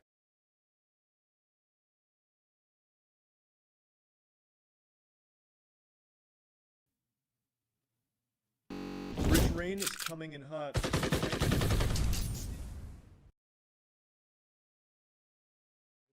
Thank you for the raid. What's good, Dalton? Appreciate you.